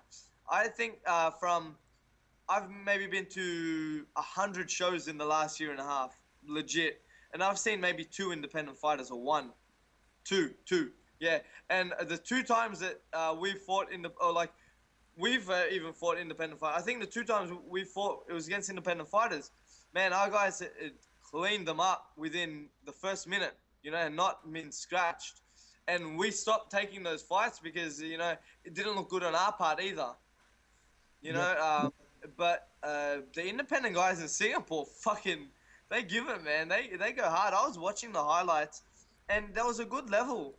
You know, I was watching the striking and things like that, and it's hard to tell. It's hard to tell sometimes when you see two evenly matched guys who's getting the better. But on paper, these guys weren't evenly matched. But in the fights, in the video, it seemed like it was pretty much a coin flip. I think if some of these independent guys had a bit more jiu-jitsu, a bit more wrestling, even though they did well, in that department, most of these fights ended by submission, man. I think those guys from these top gyms, like the gyms like Impact and that, need to kind of look back at themselves and not. I'm not questioning what they're doing or anything, but questioning the hunger. Now, one of my guys today was talking to me, and he was talking to me about fighting weight. You know, he cutting weight and his fight. And I said to him, man, cut as much as you can. And he goes, yeah, but I feel good and I think I can beat my opponent even if we fight at a higher weight. Because he knew his opponent would take a fight 5 kilos heavier. So he's like, oh, what's the difference? Why don't we just fight? And I said, your preparation. I said, knowing that you have to cut more weight and you have to really dig down and you know you're fighting a legit opponent makes you more hungry and more forward. I think that, listen, I heard that the Impact guys haven't lost in like 4 a years. year or 2 years. Yeah, man. 4 Like, years. how long? 4 4 years. I heard they haven't lost a single fight in 4 years. Man, I think that's fucking incredible. That's awesome. For one person not to slip up. So it just shows that mentally they are right. But in saying that, right, 4 years, man, you don't want to be the person that lets that streak down. You got to stay hungry. You got to stay, like, focused. Now, whether you're fighting an independent person or you're fighting someone from a fucking top gym, you need to always fight at that level. Now, Andy Neo, um, man, has big raps on him. True? Yes. Yeah, man, he's got big raps on him, and I've seen him fight. The guy can fight. He's good, but he had trouble. Now, I don't know who to blame for this, or you can blame Andy Neo, or you could blame you can't. I personally believe you can't really blame the coaches or anything like that because you're the fighter yourself. But man, did he prepare right for this fight? What did he do differently to his last fight? Did he really think that he was going to get it that easy? That he relaxed too much and you know kind of got caught off guard, which does happen a lot. And at the same time, yeah, like what was different? Why did that happen? Because I think we all expected Andy to just walk through his guy, but his guy kind of came out guns blazing. So I don't know. Maybe it might have even been the short notice that they were given. You know. Yeah, man, because it just worries me. Because if you want to talk about the next future stars or the next MMA big guns in Singapore, and it will come out of either Impact or Juggernaut. But if Impact and Juggernaut keeps fighting this kind of level of fighters whereby there's no resistance on the ground despite all the heart that they display, I don't know how that would help Singapore MMA to see quality when they are pushed off to the pros, because in the amateur scene they kind of get most of the fights they are pretty much gonna win. Yeah, man. It happens here with like we don't have many independent fighters, right? But we've got gyms that we know we're gonna beat. You know, based on style. Like we know Gracio, Salat, not much on the ground. Yeah, am I mistaken? Yes. All right. So I'm right there. You know. So we know that. So we know if we're getting matched with say if we're Australian top team, we get matched up with some team that is mainly a kickboxing or a stand-up gym or a karate gym or something. We're like, yeah, just take the guy down and win the fight. You know. I believe that Juggernaut and Impact are probably the two premier gyms apart from like the gyms like Evolve and those bigger names. You know what I mean? Yep. So I think until they do that, they won't really know. I think they kind of need to do it. But the reason why they get the matchups is because, let's be honest, the team that pulls in the crowd is really the team that gets favored more. The team that everyone wants to see gets favored more in matchup sense. You know what I mean? We see a lot of times promoters match guys up and give them a win or something because they know they'll pull in a crowd. Now, I know with Rebel that's not the case. I know with Rebel what's the case is giving independent fighters an opportunity to come up against the best guys. But what would have been great, even at the first Rebel show, would have been to see these Juggernaut guy go against a Team Impact guy. You know, we saw Impact against Team SC with Nasri at the first show, and I think that everyone kind of had a good idea of who was going to win. Yep. You know what I mean? No disrespect to Team SC. You know, like I've said, they work hard and everything like that, but I see that mold. I see that trail that they're leaving of just avoiding each other. Now I know Arvin from Juggernaut. Now he's a badass dude. You know, he with his guys, he's pretty straight down the middle. You know, he kind of says it how it is, and that's something that Rob Lasita told me about Arvin. You know, he calls a spade a spade. If a guy's good, he says it. If they're shit, he'll say it. You know what I mean? Yep. He doesn't try and hide a lot. Now, I don't know anything about Team Impact or who's running it or who's doing what, who's doing the matchmaking. But man, it would be great for maybe a Juggernaut guy to call out a Team Impact guy or an Impact guy to call out a Juggernaut guy. I don't know. Does anyone do this? Is there rivalry between those two teams? Because in my opinion, I think they're two of the top gyms, and it's shown by their performances. Yeah, I'm trying to get a friendly rivalry going on by putting out that I want to see Amirul Shafiq versus Garrick Sia, and I believe a lot of the guys that have been following and observing the amateur MMA scene in Singapore would like to see who would come out on top between Juggernaut and Impact, rather than if this happened or if that happened. We don't want to talk about ifs and whats. We want to see what happened, and we will. People would come to watch if we let's because the thing is, I was saying Amirul Shafiq versus Garrick Sia on Rebel FC2. Make it happen with a pro contract plus bragging rights on the What line. do you mean by pro contract? Like you want them to fight as a professional, no shin guards, small No, gloves? fight as an amateur, winner gets a pro contract. So there's something on the Oh line to yeah, fight for, yeah, right? yeah. And That'd be that will pull the crowd. The community will want to see who's better, Impact or Juggernaut. Man, to be honest, I was speaking to someone today. I'm actually helping someone do promotions and things like that. Man, I don't know if people really care about seeing fights that they're not connected to, as in like people watching a fight where they're not watching their friends and family fight as amateurs. You know what I mean? Like, pros different story. I think professionals, like, man, if I'm watching a pro show and I know some good pros are in Sydney and they're putting on a show, even if I don't have any of my guys fight, I'll go to a good pro show and I'll just sit back and watch the fights just to kind of enjoy it. But on an amateur scale, I don't think many people. It's hard to get the crowd involved, man. I think it's just kind of friends and family. I know you're saying that it would get people connected, but I'm not too sure. I don't know how Singapore is, but over here, no one really gives a shit unless you're a pro or unless you're friends or family. And that's what I'm trying to change in the Singapore scene so far, and I'm It's good. hoping It's that good it's that we've working. got someone doing that. All right. More news on Rebel. On the 8th of May at Suntec City, Rebel going to do a press conference for the Rebel FC2 8-man featherweight tournament, and the best part that they are doing this is it's like a World Cup draw. They're going to put balls in a cup.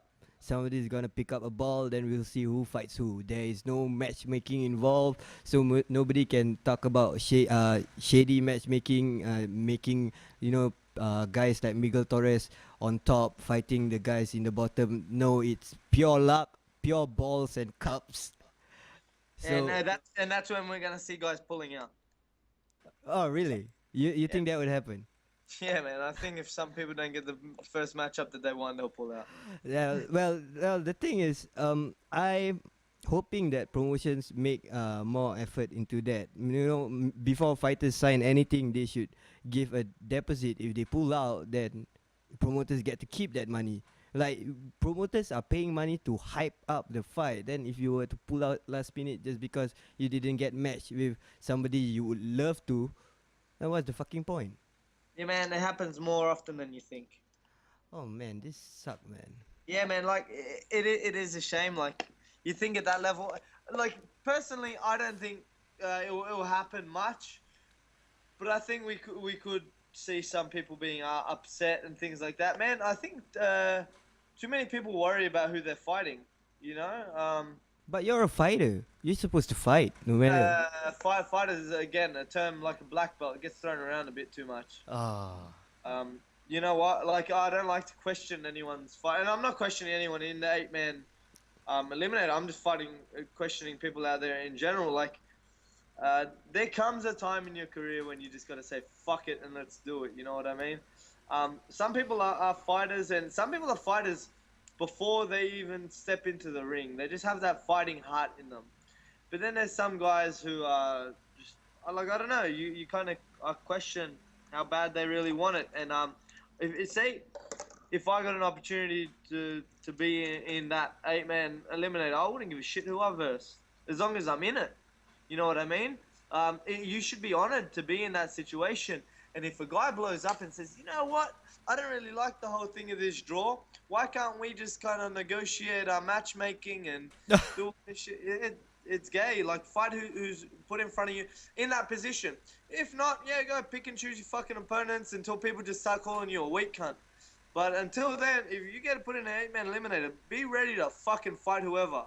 You know, watch, but people are gonna complain. People are gonna talk so much shit. We're gonna see Miguel Torres versus Pat Pomranka in the first round, who's 5-4 from Australia, and people are going to be like, man, how the fuck can you have Miguel Torres against Pat? You know, and people are going to talk. But let me tell you, I've seen Pat fight. You know, and and any of them who it is, I'll tell Miguel Torres, keep your hands up. Use that jab, you know, man. Don't let the record fool you. Even though he is 5-4, he, in my opinion, is probably the hardest hitting, like featherweight in that division, 100%.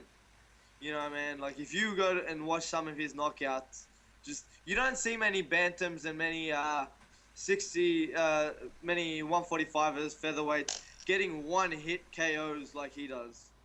You know, yeah, man. Like and then we might see people again complain that if we see Michael Tobin 8-0 fighting Pat as well from Australia, we got 2 Australian guys in the first round again, because they'll be like, oh, if I wanted to see that fight, I could have seen it in Australia. But the reality of that is you would never see that fight in Australia. Because it just won't happen. I'll tell you, that's a fight that would not happen in Australia, because they've tried to make that fight happen and it hasn't happened. No, the thing is, I want to point out to all fighters. I'm not a fighter myself, but this is how I see this as a fan.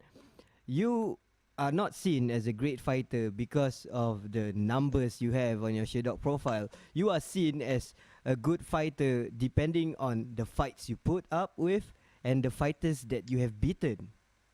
Yes. If you beat up nobody's, I don't care if you're 100-0. You can beat 100 Hazwadis out there who don't know how to fucking fight. But who cares, man? Can I say a perfect example? Let me Sure, say something. sure. If you look at Sam K, for example, man, he made his pro debut on like 3 or 4 days notice against Duke Didier, who was 4-0. Judo Olympian and all this stuff, and there was a controversial end to that fight that he was told that it wasn't a professional fight, right, before it, but then they wrote it down on his professional record because it was in a different state and all that. But that's not the argument. He went in there and he didn't give a shit. He went in there and fought, and then Duke got an armbar on him, and when he got the armbar on, Sam didn't tap, but the referee had came and broke it up because he thought that he couldn't see his arm and he thought he was going to break his arm. So the referee ended the fight. So a bit controversial. Now, Sam, this is after 6-7 months of MMA training. 6-7 months, went against a guy that was 4-0, legit judo Olympian, purple belt in jiu-jitsu. Can you imagine a guy after 6-7 months training fighting that type of person? You know, he went in and fought that guy. He was filthy about the loss. So what happens? A week later, he takes up a short notice fight as an 0-1 fighter. He went in against a guy who was 9-0 with 9 knockouts, 8 of which were in the first round. Who was that person? Chris Lockdave from 1FC. And what did he do? Got out the first round, came out in the second round, and knocked Igor out. You know? Yep. And then he fought in his third fight, and he fought against Joe Muir. Again, a young guy. This is only within maybe 14 months of his training. For Joe Muir, who I think is 10-2 or 10-3 with 8 first-round knockouts.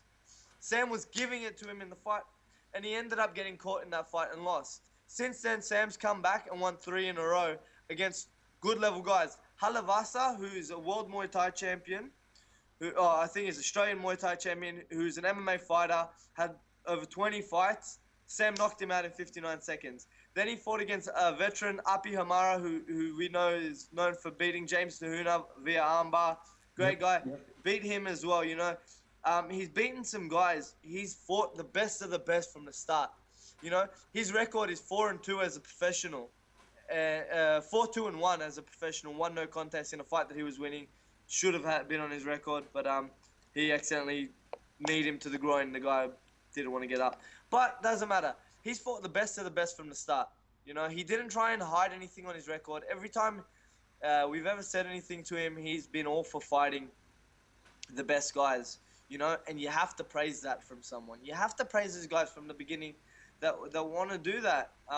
Some people will say it's not a smart choice, but the way what Sam says is, what's the point of me getting to the big show one day if if I'm not prepared? What's the point? I would not want to go to the UFC and just get knocked out in a minute like a lot of guys do, and then you never hear from them again. Because that's embarrassing. That's it. Everyone watches the UFC. Don't worry about your friends and family. The whole world watches it, and you're going to be remembered for that.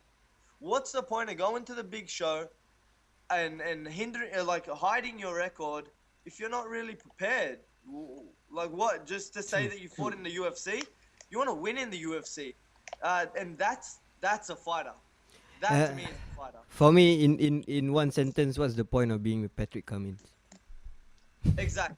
Listen, he was 4-0, so we can't really say too much. You know, they said a lot about him and they hyped him up, and I didn't think he was legit either. But yeah, what's the point of being Patrick Cummins? Imagine if Patrick Cummins loses again. Like, we can't take anything away from Daniel Cormier, but what happens again if he comes into UFC? I don't even know who he's fighting, but he comes in and loses again. What was the point of going into the UFC so early if you weren't prepared? You know, don't do all the talking if you're not there. What's the point of being 10-0 or 18-0 or 8-0 and not being prepared when the big show arises? Exactly, man, and this is the mindset all the fighters should have. Losing is not a bad thing in MMA. You might lose. You put up an entertaining fight, fans still follow you. You look at a perfect example in the Asian region. Arnold Lepon, Malaysians fucking love him. He is like a 3-0 losing streak, and people still love him, and people still want to see him in the cage. Because he puts on exciting fights, and he does not turn down all the big fights. He fought all the tough guys in M1FC. Yeah, man. Like, we've got a lot of guys in Australia who go pro straight away. You know, we've got guys even in my gym who, before they were here, had gone pro straight away before they even fought as an amateur. Now, that's where I didn't think was very much a smart choice. Mm-hmm. You know, I fought as an amateur and I've lost as an amateur. Now, people would say, oh man, you've lost as an amateur. What makes you think you're going to go all right in pros? When I lost as an amateur, I lost at 75 kilos when I walk around at 72. You know, I'm not making excuses or anything, but since that loss, I've learned so much about my own game and what I'm meant to really do in a fight. I went in there stupidly and played the wrong game and got caught, you know? And I learned more from that. And I'd rather learn that now, or when I learned that when I was 19, than now when I'm 21 years old. You know what I mean? Or when I go pro. I'd rather make the mistake now. If I lose tomorrow as an amateur, I'm not worried. You know? It doesn't really bother me because I'm going to look back at the tape and I'm going to learn more. Right? As a pro, I'm not going to hide myself. That's why I'm doing all this testing. So from the start, man, I look up to Sam K is one of my very good friends, one of my best friends. I look up to him a lot, and I want to be just like that from the beginning. I want to fight the best guys, and whoever that is, you know. I don't really mind. So that's why people call me an idiot. But I'd rather be called a fighter that's an idiot than a pussy. Exactly, man, and that's great. Let's move on to ONE FC, which is coming on this week, and as usual, we do make predictions, and I just wanna ask you a bit about the fighters on. I don't think you know most of the fighters on the card, but I don't know most of the lower guys. I know most of the guys on the main card. okay, but okay, how about a preliminary card? Gianni Suba, I believe he trained in I Phuket. know Gianni Suba. Yep, Phuket top team. Do you know anything about Eugene Tokero? I know that he plays with his hair a lot. If you know that, then that's good enough. Because the thing is, okay, Eugene playing hair Tokero, this guy is a fucking exciting fighter. I'm telling you, I've been following this guy since PXC, and I've seen his last fight with Heje. This guy is unorthodox. He fights with his hands down, and he have fucking serious knockout power. Yeah, man. They're fighting a flyweight. You don't find a lot of flyweights with knockout power. Yep. But let's remember, Gianni's legit, dude. Gianni had that awesome soccer kick knockout as well. Gianni is legit, and I've never had the privilege of training with Gianni, but the people that have trained with him said that he's awesome. He just got awarded his blue belt in jiu-jitsu, but don't let that fool you. You know, he's a strong kid for the weight, and I heard he's really quick. I heard he's like lightning, and he works hard. He's obviously a Phuket top team guy, so I'm gonna be backing him. All right, I understand you backing him, but this is what I feel. I feel Gianni wouldn't be able to be to take a few of Eugene Tokero's shots, and I think Eugene's gonna put one on him because the last fight Eugene had with Gehe from Lakai, and Gehe is freaking legit. In the first round, when Gehe tried to stand with Eugene, Gehe got rocked a few times, and for the second and third round, Gehe just played wrestling with Eugene. I don't believe that Gianni have the same wrestling level as Gehe. That's why I feel that Eugene is gonna win by He TKO. doesn't. He doesn't. I don't think he does. But you got to remember, he's training with some absolute beasts at PTT. Yep. He's training with some good wrestlers. Anthony and Andrew Leone are real good. They got Don Carlo as their Don Carlo Klaus, who was in Bellator. He's their head coach as well there, man. He's got some real good wrestlers around him. I'm sure they're coming up with a good game plan. Boyd Clark, who's the owner of Phuket Top Team, holds pads for a lot of the guys. He's real good, and he's real good at breaking down fighters and things like that, and coming up with a good game plan, Whether he sticks to the game plan, I don't know, because I'm sure Boyd has something in store for Gianni, but man, from what I've heard, he's an incredibly tough kid. You know Yep, what I mean? he is. And even Rob Lucida has raps on him, so don't miss out on that. All right, we'll see who proves Don't who count him wrong. out. Don't count him out. Yeah, we see who proves who wrong because according to you, and I have two other guys predicting this card as well. It's now 50-50. So let's move on to the next one. James McSweeney versus Chris Locktiff. Everyone remembered how Chris Locktiff basically destroyed Tony Johnson in the last 1C card in Malaysia. James McSweeney was a TUF guy who was talked up so much by Rashad as being the next big thing, but didn't quite make it in the UFC. Then I believe James McSweeney is also in Phuket Top Team, isn't that right, Suman? Yes, he is. He is in Phuket Top Team now. From what I've heard again about James McSweeney, see, my brother is trained alongside him, so my brother's spoken about him and everything. Man, James McSweeney supposedly is the shit. Like, everyone says he's real good. They say he is legit. I can understand why Rashad says that. Now, whether he's one of those guys that is real good in the gym but not real good in the fight, I think that may be a bit true. I think he might be getting a bit nervous or something, but he's at a veteran stage now. He's had, I think, 25 professional MMA fights. He's had a whole bunch of K1 fights. And from what I've heard, he's improved his game over the last year, like leaps and bounds. He's a completely different fighter from what I'd heard. And I can remember I told you about this fight before it was announced, right? Yes. Yes. I told you about this fight, and man, let me tell you something. James McSweeney is legit. He's been over at Phuket Top Team a few times over the last year for a few fight camps, and the guys can't stop speaking about him and his work ethic as well. He's a big heavyweight, but he's not a lazy slouch. I think we're gonna see a good performance from him, and man, Igor's versing another legit guy. So who's gonna win? Again, you know what? I could say Igor because Igor's legit. But I'm gonna go with the upset, and I'm gonna go with James McSweeney. Based on a few things, I follow all the integrated guys on Instagram. Not spying, I just like to follow them because like I said, I follow the guys that I respect, and I really want to watch and learn from them. Just because I own one gym doesn't mean I'm oblivious to other techniques and people doing a lot of things. Now, one thing I question is, again, I was talking about this weight before. When Igor versed Sam K, he versed him at light heavyweight. Yep. Now, when they fought at light heavyweight, Sam K was bigger than him. So, Sam K was like, man, Igor's not a big light heavyweight. He had said that. And he said to me it baffles him that he went up to heavyweight. and he said, why would he do that? And like, I've kind of looked at photos of him, and I'm not going to question, because I see his training every day. But he looks a bit like he's growing a bit of a Roy Nelson. Nah, not as big of a Roy Nelson. But you know what? He's kind of like said, gotten comfortable at heavyweight, and that might be where he thinks he feels like he's real comfortable, because the weight cut doesn't take too much out of him. But James McSweeney is a big man.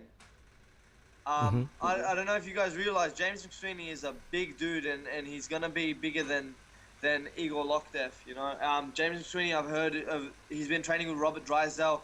Been working real hard on that ground game. He's a purple belt in jiu-jitsu, and supposedly he has some sick ground and pound. You know, so from what I've heard, I haven't heard anything bad about James McSweeney. The only thing that I've heard bad about James McSweeney is that Rob Lasita has more punching power than him, but that's no shame. I heard that from someone else, but it was just, I don't know if it was a joke or what it was, but man, I heard the guy's legit. And again, he's from Phuket Top Team. I'm not kind of favoring him from that, kind of from what I've seen, and what James is doing to what Igor's doing. I kind of think that James McSweeney is going to edge this out. And yeah, I heard he's a hard worker, so I'm going to go with James McSweeney. Okay, I'm gonna go with Igor, just because I feel he is more comfortable with the rule set of 1FC than James. The last time I saw Igor is Tony Johnson was really troubled by his soccer kicks. He got his timing perfectly well, as long as Johnson tried to shoot for a takedown, that soccer kick just came to the head. And I believe if James would try the same, he's gonna get hit by a few soccer kicks as well, and he's not gonna like it. Now, how do you see this this fight going? What do you think is going to happen? 3 rounds decision to Loktev. 3-round decision, and you think Loktev is going to be able to score the takedowns and kind of control the top game and get the soccer kicks away? Yeah, I believe he's more comfortable with the rule sets of 1FC, because guys that just come on to 1FC wouldn't be very comfortable with the knees to the head on the ground and the soccer kicks. It's different, man. It's a totally different ball game from all the rest of the MMA promotions in the world. Yeah, man. I just like going against what you say. I just like I'm kind of like just going against the. Yeah, favorite. sure, man. It's okay. You know, like I think in these two fights that I've picked, the two PTT guys are the two non-favorites, like they're the non-favorite guys, or Gianni is considered a favorite in this fight because really? because Eugene just lost. Yeah. Yeah. I don't think that loss really counts for a lot, you know. He still did well. Yep. And for James and Chris, Chris should be the favorite for this fight, because most of 1FC have seen Chris, and James have been quite a long while away from MMA. Yeah, nah, it's alright. Yeah, man. I just hope that PTC guys pull it off. Oh, not to worry, man. There will be a fight that PTT guy will pull You know, off. when the PTT guys come, just like ATT, they come to fight. They put on a show. Yeah, that would be great. I just love entertaining fighters. It doesn't matter who wins or lose. Okay, next, Leandro Ataides versus Tatsuya Mizuno. Do you know any of these guys? No. Okay, then I'll put off the predictions from you. But from me, I saw Leandro fought a legit European champion in the last Malaysia card.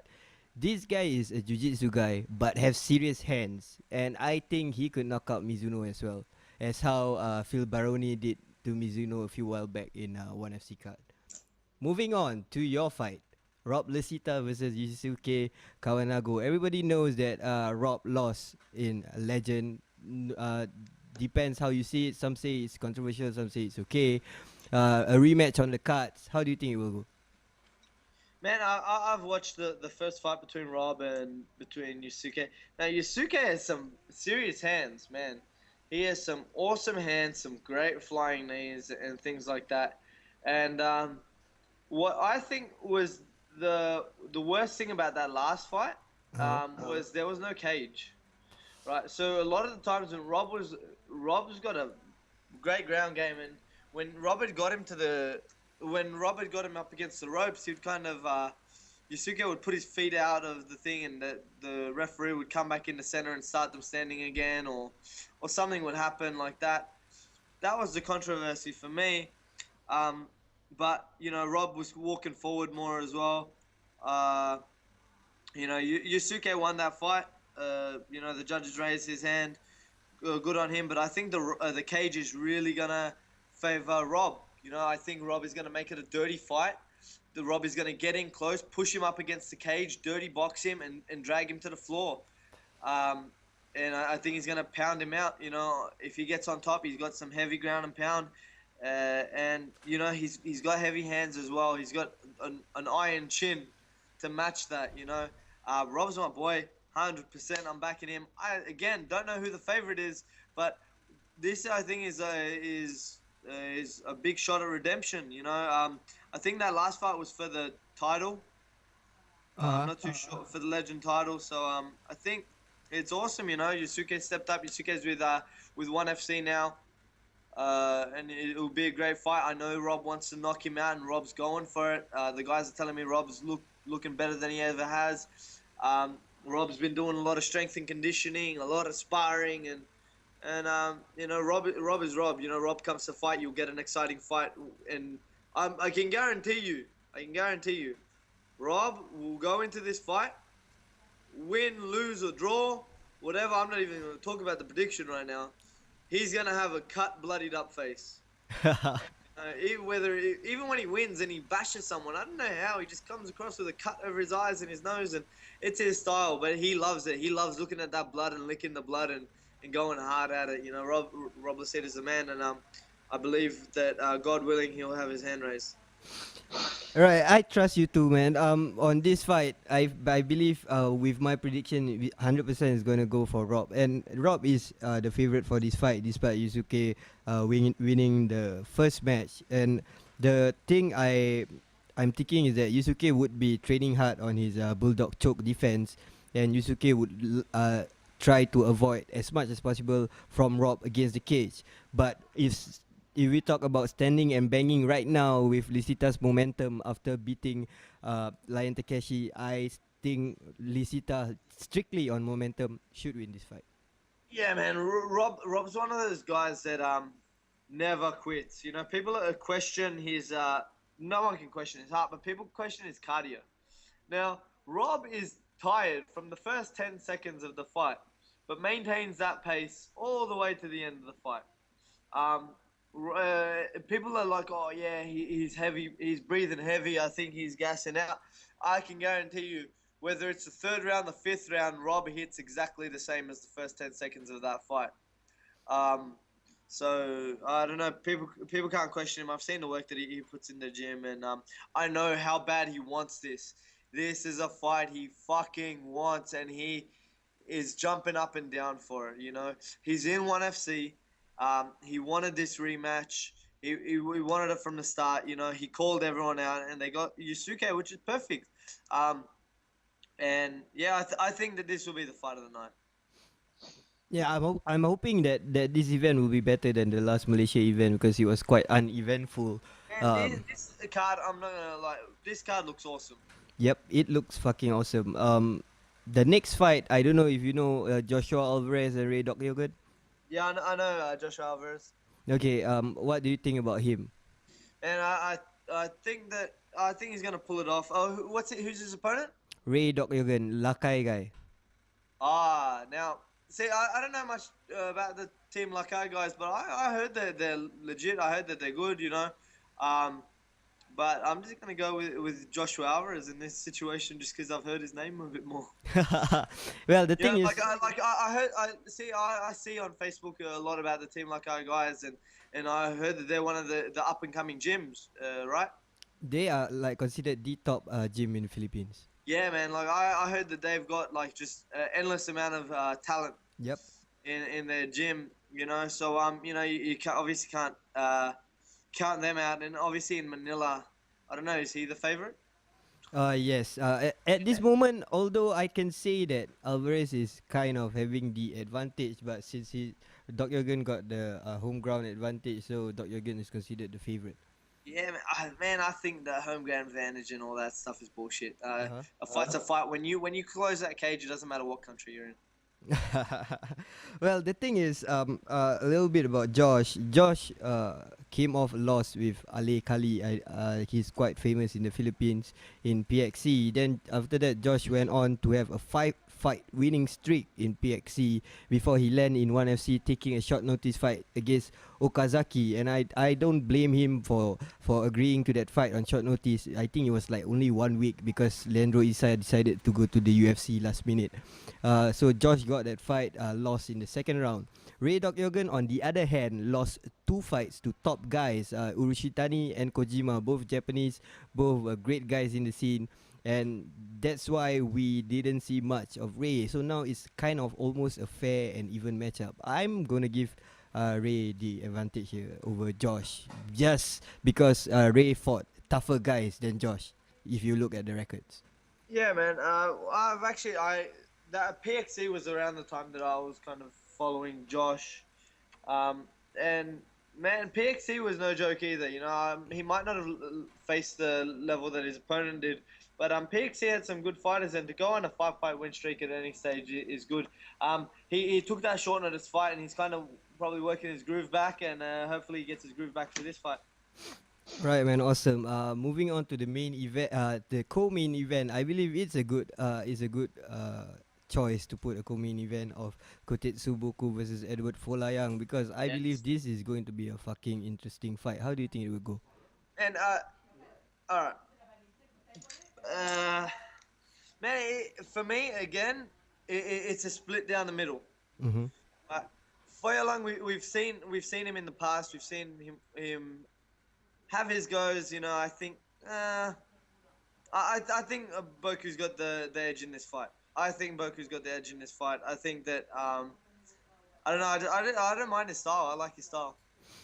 Yeah, the thing is, you remember the fight Boku had with Colosa? Yeah. I think Folayang's gonna. I think Folayang's gonna do something like that, but less dominating. Folayang's gonna be fucking slippery. He's going to throw all the spinning shits and the flying kicks, which will fucking pump up the crowd. I love to see all those stuff. And I think Folayang might even grind this out for a 3 rounds decision.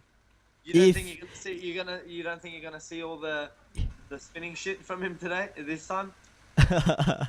I think we're gonna see all the spinning shit from him this time, and that gonna trouble Boku trying to land some shots. Despite the thing is, Boku has been very famous for his accuracy, and he knows how to hit. But I just think Folayang can be a bit too slippery for Boku, and he can like run around the ring for 2-3 times, hit him, go out, hit him, go out.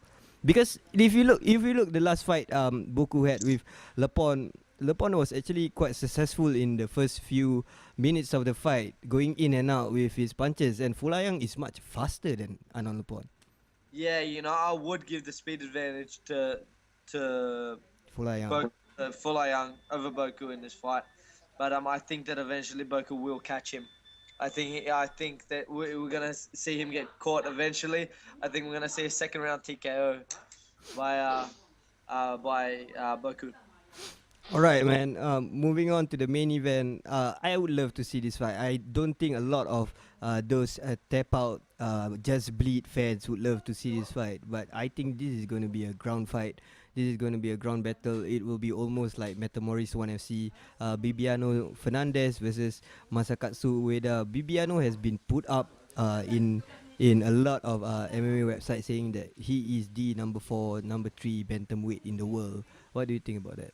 Yeah, man, I think that's very true. I've seen him fight some legit guys. I've seen him fight when he was fighting in Dream. I was watching him in Dream, and I'd watched him when he fought Gustavo Falacroli. Fakiroli, yep.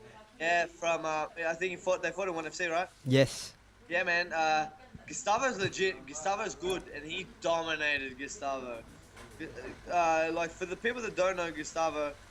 I know him. I see him regularly, man. He's good and he's legit. And Bibiano just showed that he was on another level to me, And I think again over Ueda, he's on another level. I think he's. I think he should be in the UFC. I think he can mix it up with the best guys in the world still. Yeah, I would love to see a rematch of Bibiano and Uriah Faber. Yeah, man. Like, man, Bibiana's legit. Like I said, when's the last time he lost?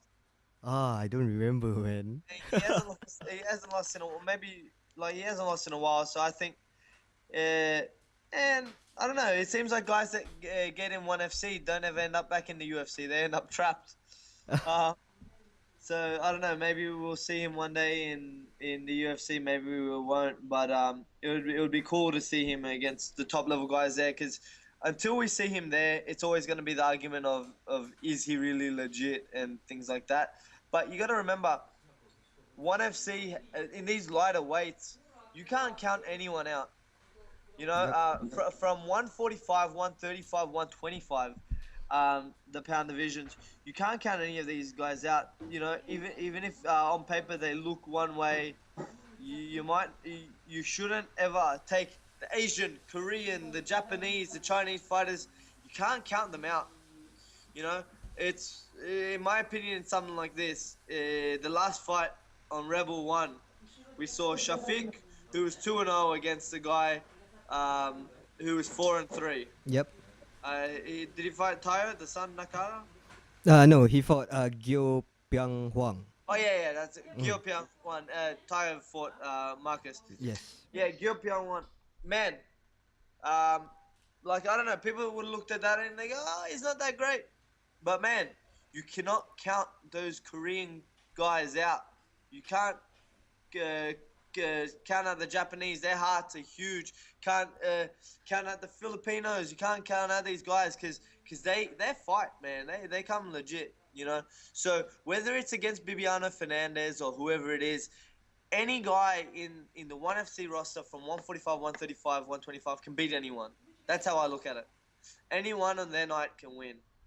Yeah, You man. know? 145 in ONE FC is looking very good with Aoki in the mix and all that. And I'm hoping that Lepon drops to 145 as well, so there will be much more exciting fights. But I just want to point out Bibiano's career here. At the start of his career, he fought tough fights. First fight ever was Luis Figueroa, who I believe just got cut from ONE FC. Second fight, he lost to Uriah Faber. Yeah. Third fight, he lost to Kid Yamamoto. And that was when Kit Yamamoto was the shit back then. Yes, in 2007 in Hero K1. Yeah, that was when like everyone was saying Kid Yamamoto's the man before like he got triangled by Vaughn Lee and all that shit. But you know, he fought him in his prime, you know, and he may have lost, but hey, again, there's a guy who fought the best from the start. You know, but yeah, as you were saying, Waddy. Yeah, so this guy lost to the best from the start, and look at where he goes on. He goes on to win Masakazu Imanari, who is very famous for his leg locks. He won Joe Warren, who is actually fighting for the Bellator's title next week. He won Joakim Hansen. He won Rodolfo Marquez, Antonio Banelos, Falkiroli, Maeda, Okazaki, Su Chu Kim. These guys are all legit guys, and I believe this all happened because he fought the best from the start. Yep. And that's what all fighters should do. You should fight the best from the start. Do you reckon that let's just say for example, a week out, 2 weeks out from Rebel 1, I'm just saying for example, from Rebel 2, someone pulls out of this tournament. Would you be unhappy to see a guy who is 0-0 fight in that tournament?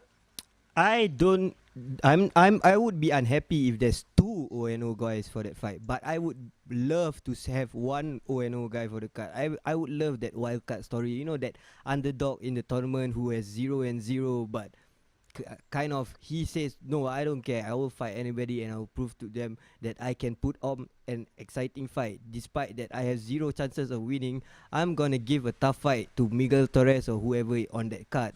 I would love that. I would love to have one guy who is 0-0 going into pro and be a wild card. And yeah, okay, because I'm happy one person thinks like that. nah, but the thing is, I would love it even more if it was a local guy given a chance for the opportunity. I'm sorry, it is nothing I'm against Australian, but the show is in Singapore and you make that happen. it's gonna freak out the whole news and media article. Yeah. Do you think there's anyone in Singapore that could do it? Just freaking put Nazri in there, man. Like, come on, just throw him in. I believe he would love to do it. He would want to fight the best of the guys. I don't be. Is he going pro though now? No, he's not. But I believe if any fighter who have the opportunity to do this should just take it, man. Yeah. When will be the next time you got the opportunity to fight the best guys in the world? I don't know, man, but too many people shy away from it. That's the thing. If Nazir's legit too, he's got some punch and power, man. If he was to do something like that, I'm sure it would be huge for the Singaporean scene. Win, loss, or draw, whatever. As long as he puts on a show and gets in there. Exactly. Yeah, like some people would say, it wouldn't be the smartest of a career choice, but at the end of the day, if you go in and you fight in your first fight, Miguel Torres or someone, man, if they look at your shoe dog record, that's all that they're gonna need to look at. You fought Miguel Torres in your first fight. Precisely, man. Like, who people would fucking respect the guy's dude just to agree to that fucking tournament, man. Like, this is the chance for Rebel to really show that they are rebelling. Yeah, man. Yeah, just you know, I don't know. Like, I think that too many guys, like too many other people are outspoken. If Nasri got that chance, everyone should praise him. They shouldn't, kill him and say, how could he fight in this tournament? He doesn't deserve to be in that spot. Instead of saying, oh, how much guts he's got, that's what a lot of guys are doing right now. They'll see a guy in a position and be like, oh, he doesn't deserve that spot. But if someone can step up, then you can't really blame the guy. Too many guys fucking talking shit, like even not even on Facebook, through inboxes. Man, like people step up and fucking and talk up. If you want something, go get it. Whether it's Nazri or someone else, if you want something, go get it. Yeah, but it depends, man. Like, I do not like people who step up like Patrick Cummins and say things like Daniel Cormier will cry and shit. I like people who step up, but they know where they are. Like, they would come and say, I won't be probably be winning the tournament and so on, but I want that opportunity to fight the best in the world, and I want to prove to Singapore and the world that we have fighters as good as them, if not better. Yeah, man. And basically that's it. That makes a story. It will go fucking viral on Facebook, man. Yeah, I just think not enough people would respect it. Like, I'm just like, we respect it as hardcore fans, but then other people who, you know what, like, how much would it suck for the guy that has to fight Nasri? They would think to themselves, oh, I'm in a lose-lose situation. But man, if you're legit, you shouldn't think like that. If you're legit, you get an easier chance to go into the semi-finals or the finals. You know what I mean? Exactly, man. Like, I'm all for it. I'm all for it. Yeah, man, I'm all for it. If it's tournament style, I'm all for it. But if it's like a one fight thing whereby you just put, the main event, Miguel Torres versus Nazri, I'm against that. So I'm totally against that. Main event, would you be against Nazri versus Lion Takeshi? Yes, I would be against that. Really?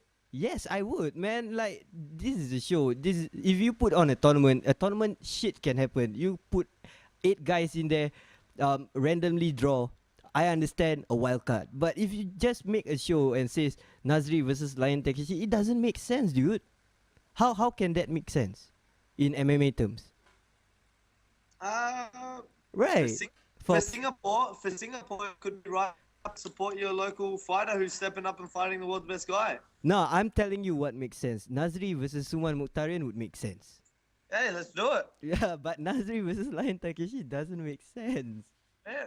Does Suman Mukhtarian versus Lion Takeshi make sense? It makes sense. Oh, come on, Suman. It always makes sense. Man, like I said, whatever the fight is, I think it could make sense. Now, it depends who's in whose eyes you see it. Like, if you see it in the sense of, like, for Lion Takeshi or for us. But end of the day, I think that opportunity should be given whether it's a tournament or not. Whether it's for Nazri or someone. Man, I know that fucking Nazi's been calling me out on Facebook saying that Ash is gonna pull out of his fight and we're gonna fight. And if he wants to fight, let's fight. Let's bang. You know.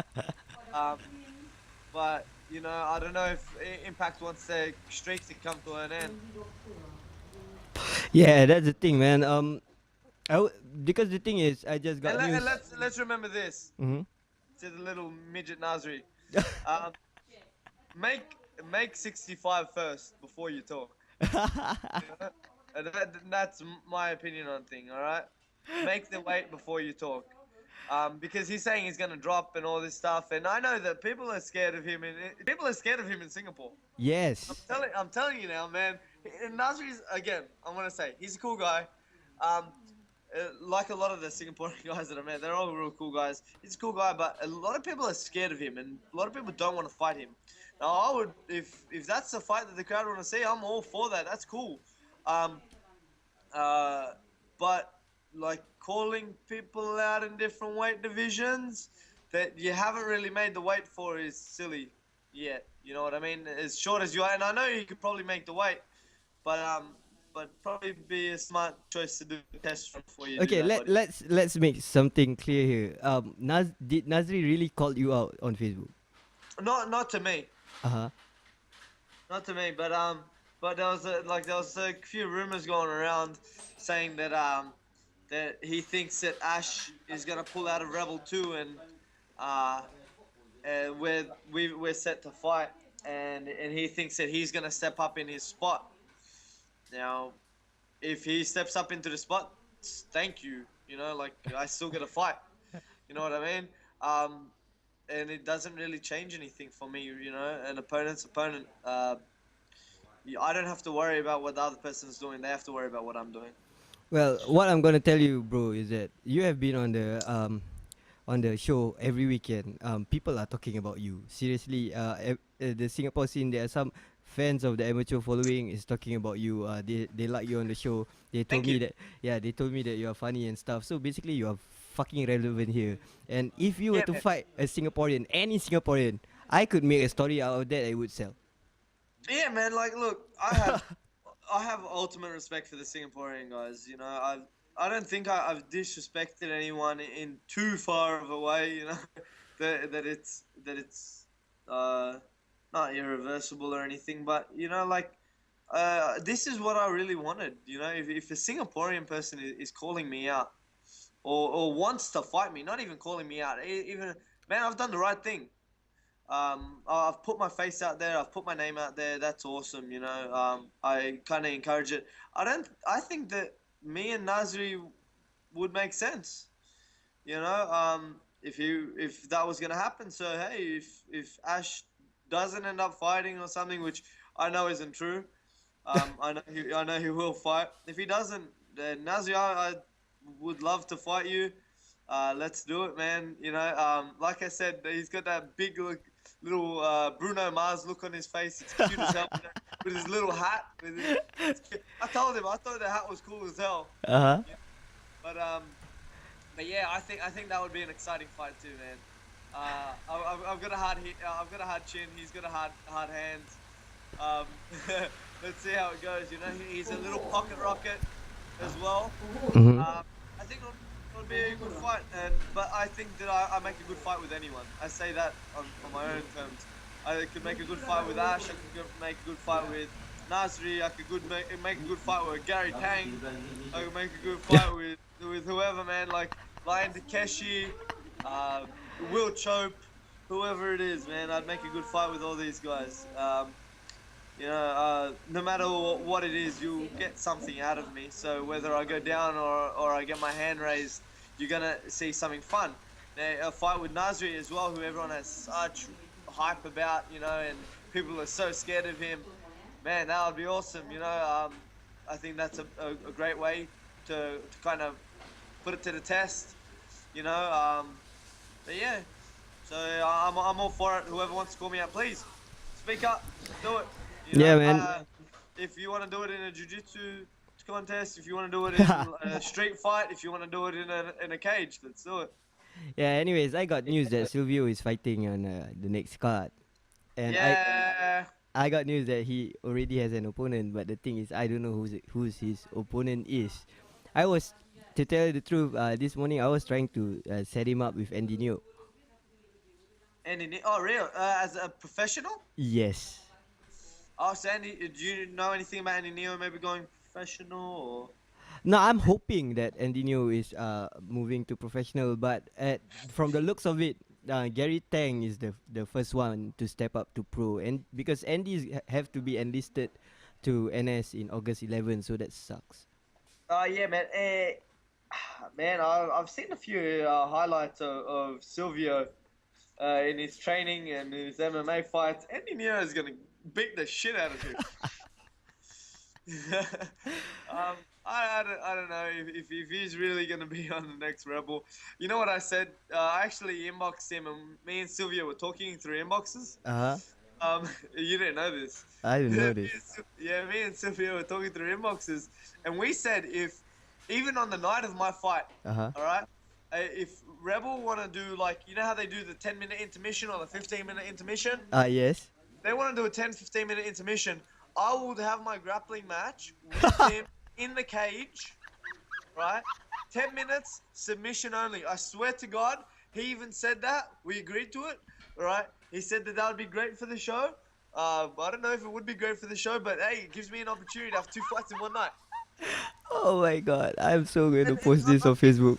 I mean, dead serious. I will do it in the Rebel cage. That'd be awesome. Wearing the gi, jumping into the Rebel cage, submission only. I'll use the cage to take him down though. Oh my God. Ah, that would be fucking awesome. I didn't know you guys have this kind of gentleman agreement behind my back, but that's fucking awesome. It just makes me more excited for Rebel FC 2, You man. know what? Sylvia actually inboxed me and praised me. He was like, "Hey man, good job promoting the fight." I'm like, "Aren't you meant to like hate me?" You know? And he's just like, "Yeah, I think more people should do this." I'm like, thanks." Yeah, You know? no. As much as you might hate his guts, but Hey man, like I don't hate anyone. You know? He's just a crazy motherfucker. You know, he's a typical Brazilian. uh-huh. That like He's like the Wanderlei Silva, is you. whoa, he's as ugly as Vanderlei Silva. That's it. You know, yeah, man, he's cool. Like, hey, whatever sells tickets, whatever makes money makes sense. Let's do it. Yeah, but he's smart, man. He's smart about this hype thing and everything. You know what? He's too smart. I think. Oh, he thinks he's too smart. Man, I don't know how smart he thinks he is, but he says some shit, and I'm like, motherfucker, you're dumb as hell. Stop speaking. You know, but hey, man, I love it. You know, I think it'll be cool. You know, to do a bit of jiu-jitsu in the fucking cage in a halftime show. You can be the referee. All you gotta do is as soon as someone taps or goes to sleep, stop it. Yeah, just break it. It's the easiest job being a submission only referee. Like if I were in a gi referee, I don't know which one is 2 points and which one is 1 point and whatever fuck points, man. And you know what's funny about that whole submission only? Uh-huh.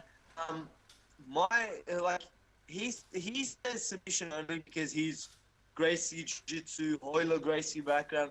Yeah. What is purple belt from Hoyler Gracie or that? Like, kill or be killed, or I'm Hicks and Gracie and I just beat the fuck out of everyone. I love Hicks and Gracie, don't get that wrong. But he comes from that mentality of Gracie fighters. Now, the thing is, what he doesn't realize is, I come from the Gracie Jiu-Jitsu background as well, right? And I don't play for points. My professor always calls me an idiot. You know, because he goes, man, you submit everyone in 20 seconds. You submit everyone in 30 seconds. You do this flying armbar. You do that. You do this. And he goes, but what about that one time that you need to get points? You know, and I say to him, I'm like, man, what does it matter if you can submit the guy? You know? So my professor, he's a submission guy. He always says keep working and go for the finish. But he tells me to go for points, then submission. I don't give a shit, man. I go for the submission from anywhere. You know what I mean? Yeah, it's very common, that's my man. style. Even though my last fight was the most interesting thing in the world. with Abda, because when my brother found out about the fight, he's like, "Man, you're not in shape. What are you doing taking a fight? You're not gonna make the weight in 2 days. All this shit," because he was overseas. And then when he actually found out that I won the fight, he wasn't surprised.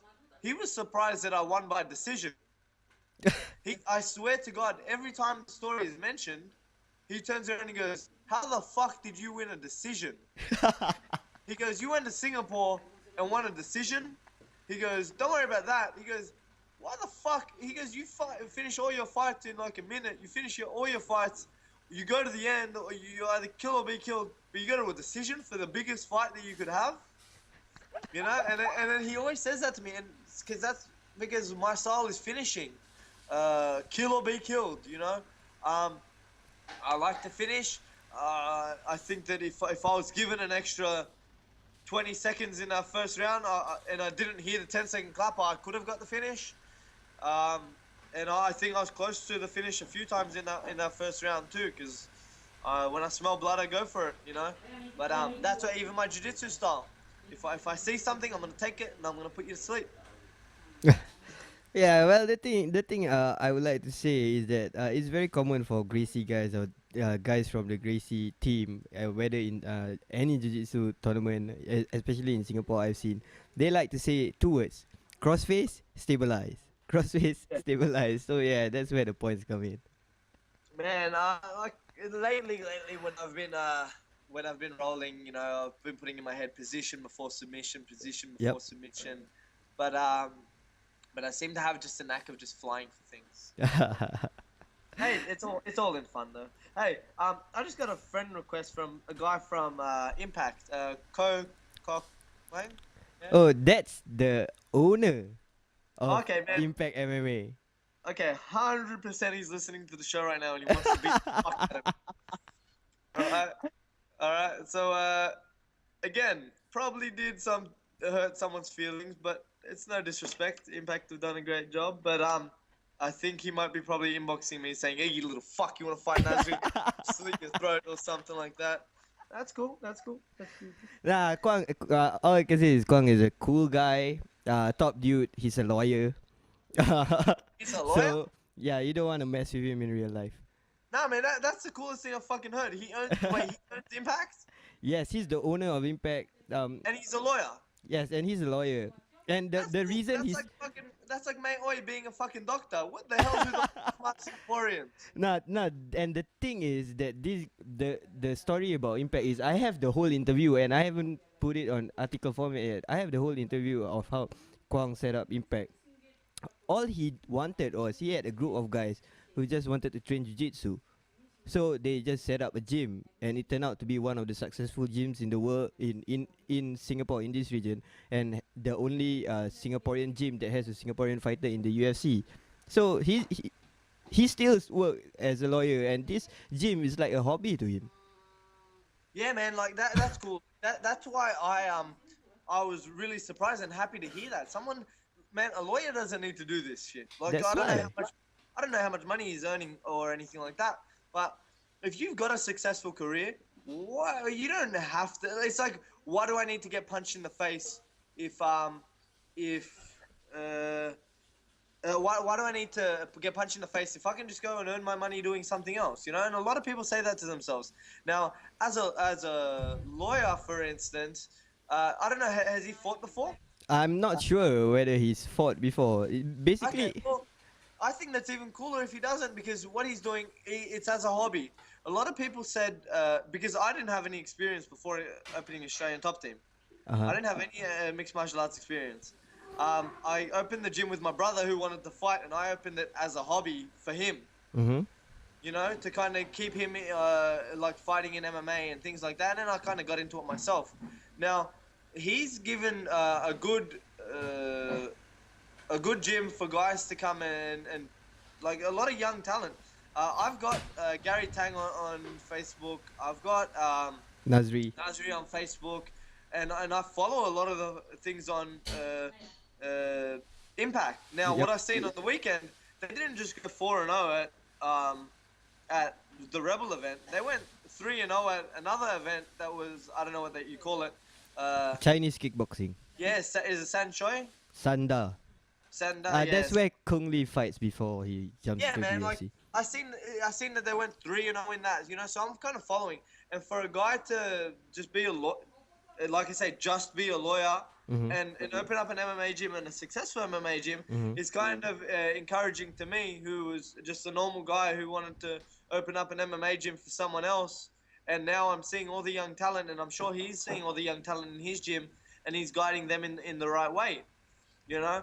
And you know, by the looks of things, like I was making comments before, like it would be good to see Juggernaut fight Impact. Impact, he's kind of doing. He a lawyer knows how to talk, so he kind of knows how to talk and help his boys out, you know.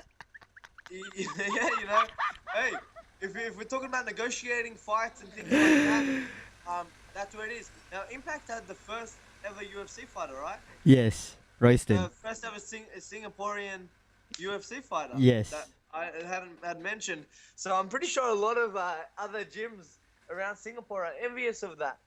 Now, how long has Impact been around for?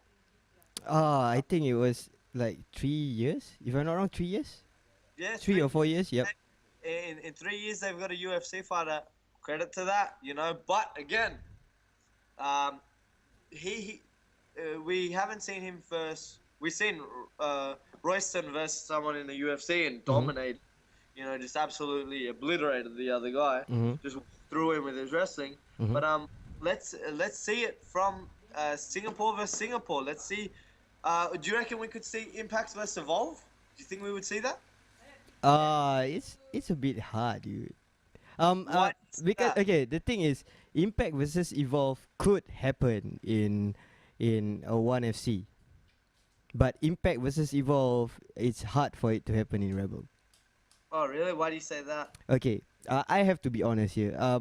Evolve and One FC are tight as shit. Yeah. So anything that made the fighters fight in a promotion that is considered a competitor is a no-no. And this is how the Asian culture works. Yeah. Which sucks. Do you think it's a respect thing, or do you think it's just let's stay away from it thing? Yeah, stay away so that we get all the best fighters of Evolve in One FC. Yeah. Yeah, it sucks, man. I truly believe it sucks. I know there are a lot of guys in the community who would love for Rebel and One FC to work together. You can still be different promotions. You can still work out your different ways, but it's still a platform for fighters to go up. The main point of having a company is not more about making money. It's more about making the sport. Yeah. Right. Yeah. Yeah, there's too much politics going on in Singapore. I believe it's the same in Australia and it's the same in Malaysia as well, and it's almost everywhere. It sucks talking about it, man. But anyways, the point is, we could see Impact versus Juggernaut, and I'm hoping Fight G, the team with Nicole and Sherilyn and Brett Robinson, and they do have legit fighters as well. Send their fighters to Rebel as well, so that we can see top gyms fight each other. That is what I want to see. Amateur Singaporeans, the best of the amateur Singaporeans, fight each other before they test their market out in the region. Unless, of course, you are the only amateur Australian fighter, then of course I would love to see you fighting one of our Singaporeans. But Yeah. See, the thing is, I know that you were talking about like the reason I asked about maybe like Evolve and Impact or something like that.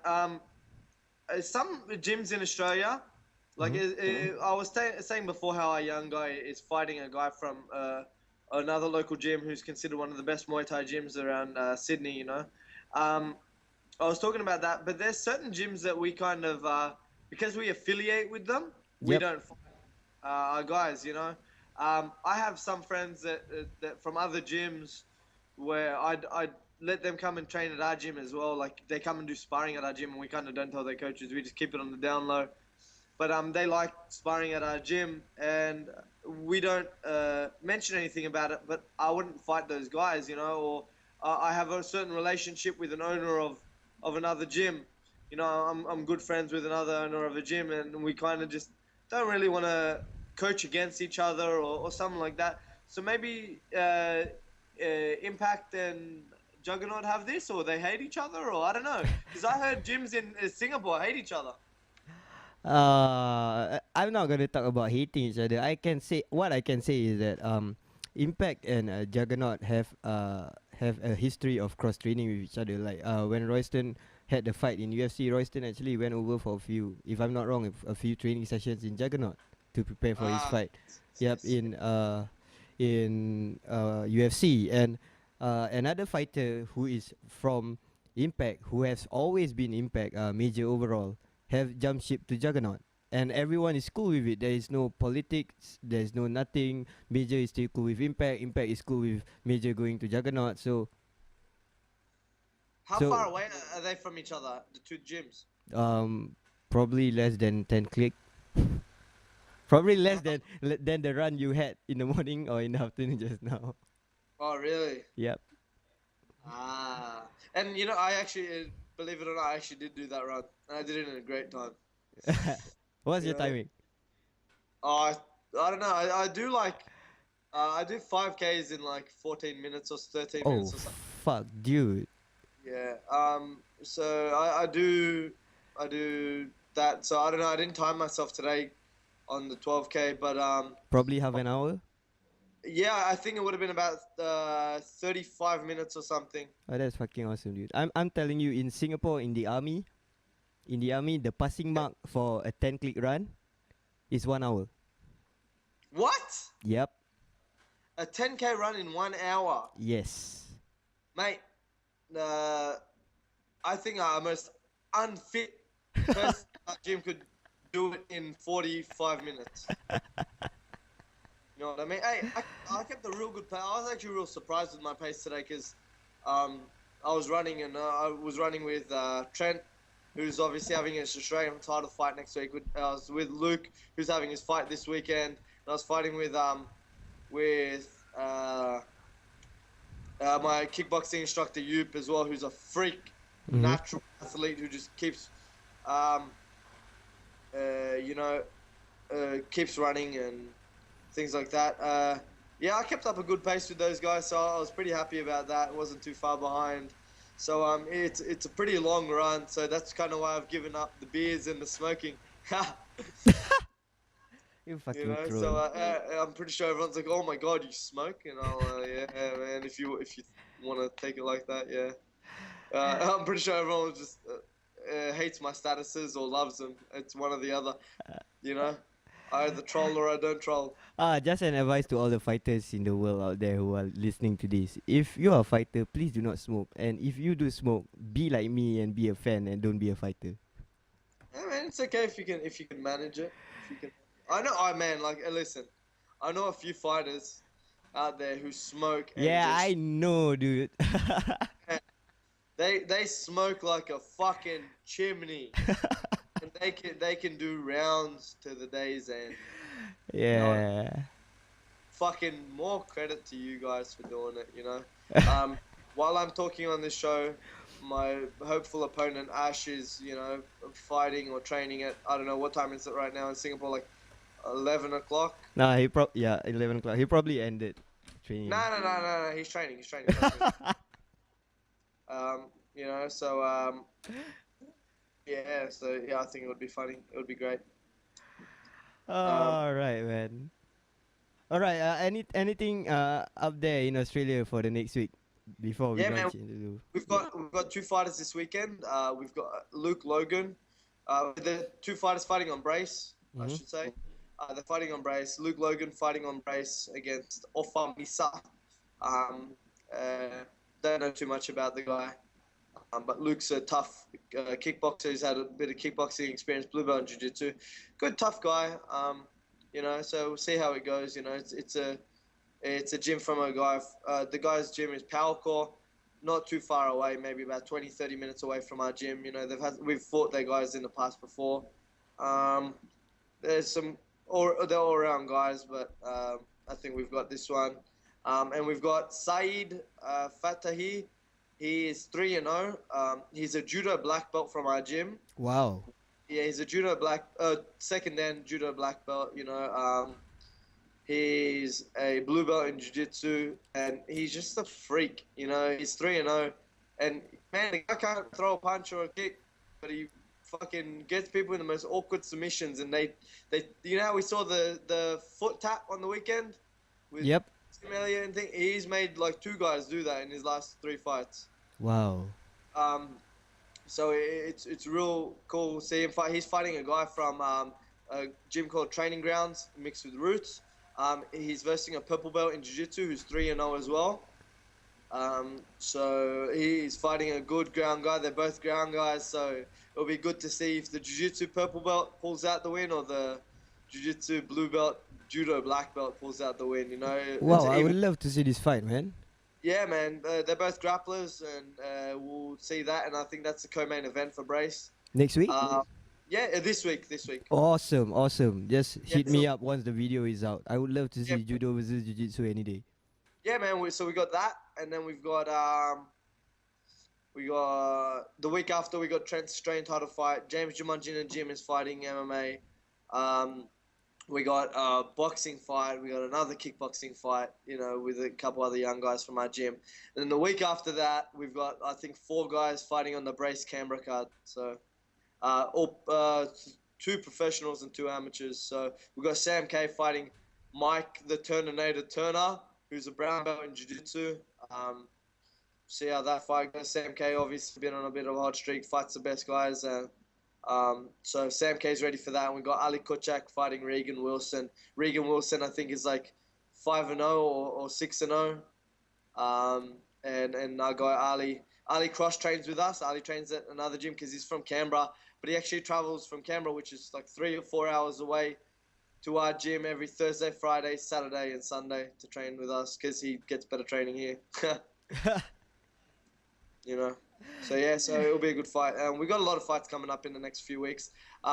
We got the 3rd of May, we've got the 10th of May, we've got the 17th of May. Then we got a week off, and then the 30th, we got a few guys fighting for a few titles. So we'll see what happens there too. Yeah, man, that's just freaking awesome, man. I just love the way the scene goes in Australia. They have everything every week. I don't know what's up. At least we have one FC next week, but it's not in Singapore. I Yeah. just hope that Singapore have something like this every week. Like we have kickboxing next week or something, so that I have more things to look out for. But not at the moment. Yeah, man. Like a lot of guys say, oh yeah, you got Australian top team guys fight a lot, man. We fight whenever we can. That's what it's all about for us. You know what I mean? All right, So, man. yeah. All right, man. Awesome. We'll see you guys next week when we talk about the aftermath of One FC. I believe Suman will be rooting for his brother, Ruthless Rob Lasita, and That's it. I'm hoping for a very eventful fight card as well. It's just a shame that when I spoke to Anon this week, because Anon has been very good at his predictions of the fight. And he was telling me all the main card would go to a decision. So I'm hoping that Anon is wrong and One FC proves me something else, because I would love to see entertaining fights. But that's it for us. Thank you, Suman, and thank you, Frank, for being on the show. See you guys next week. See you, man. All right, bye.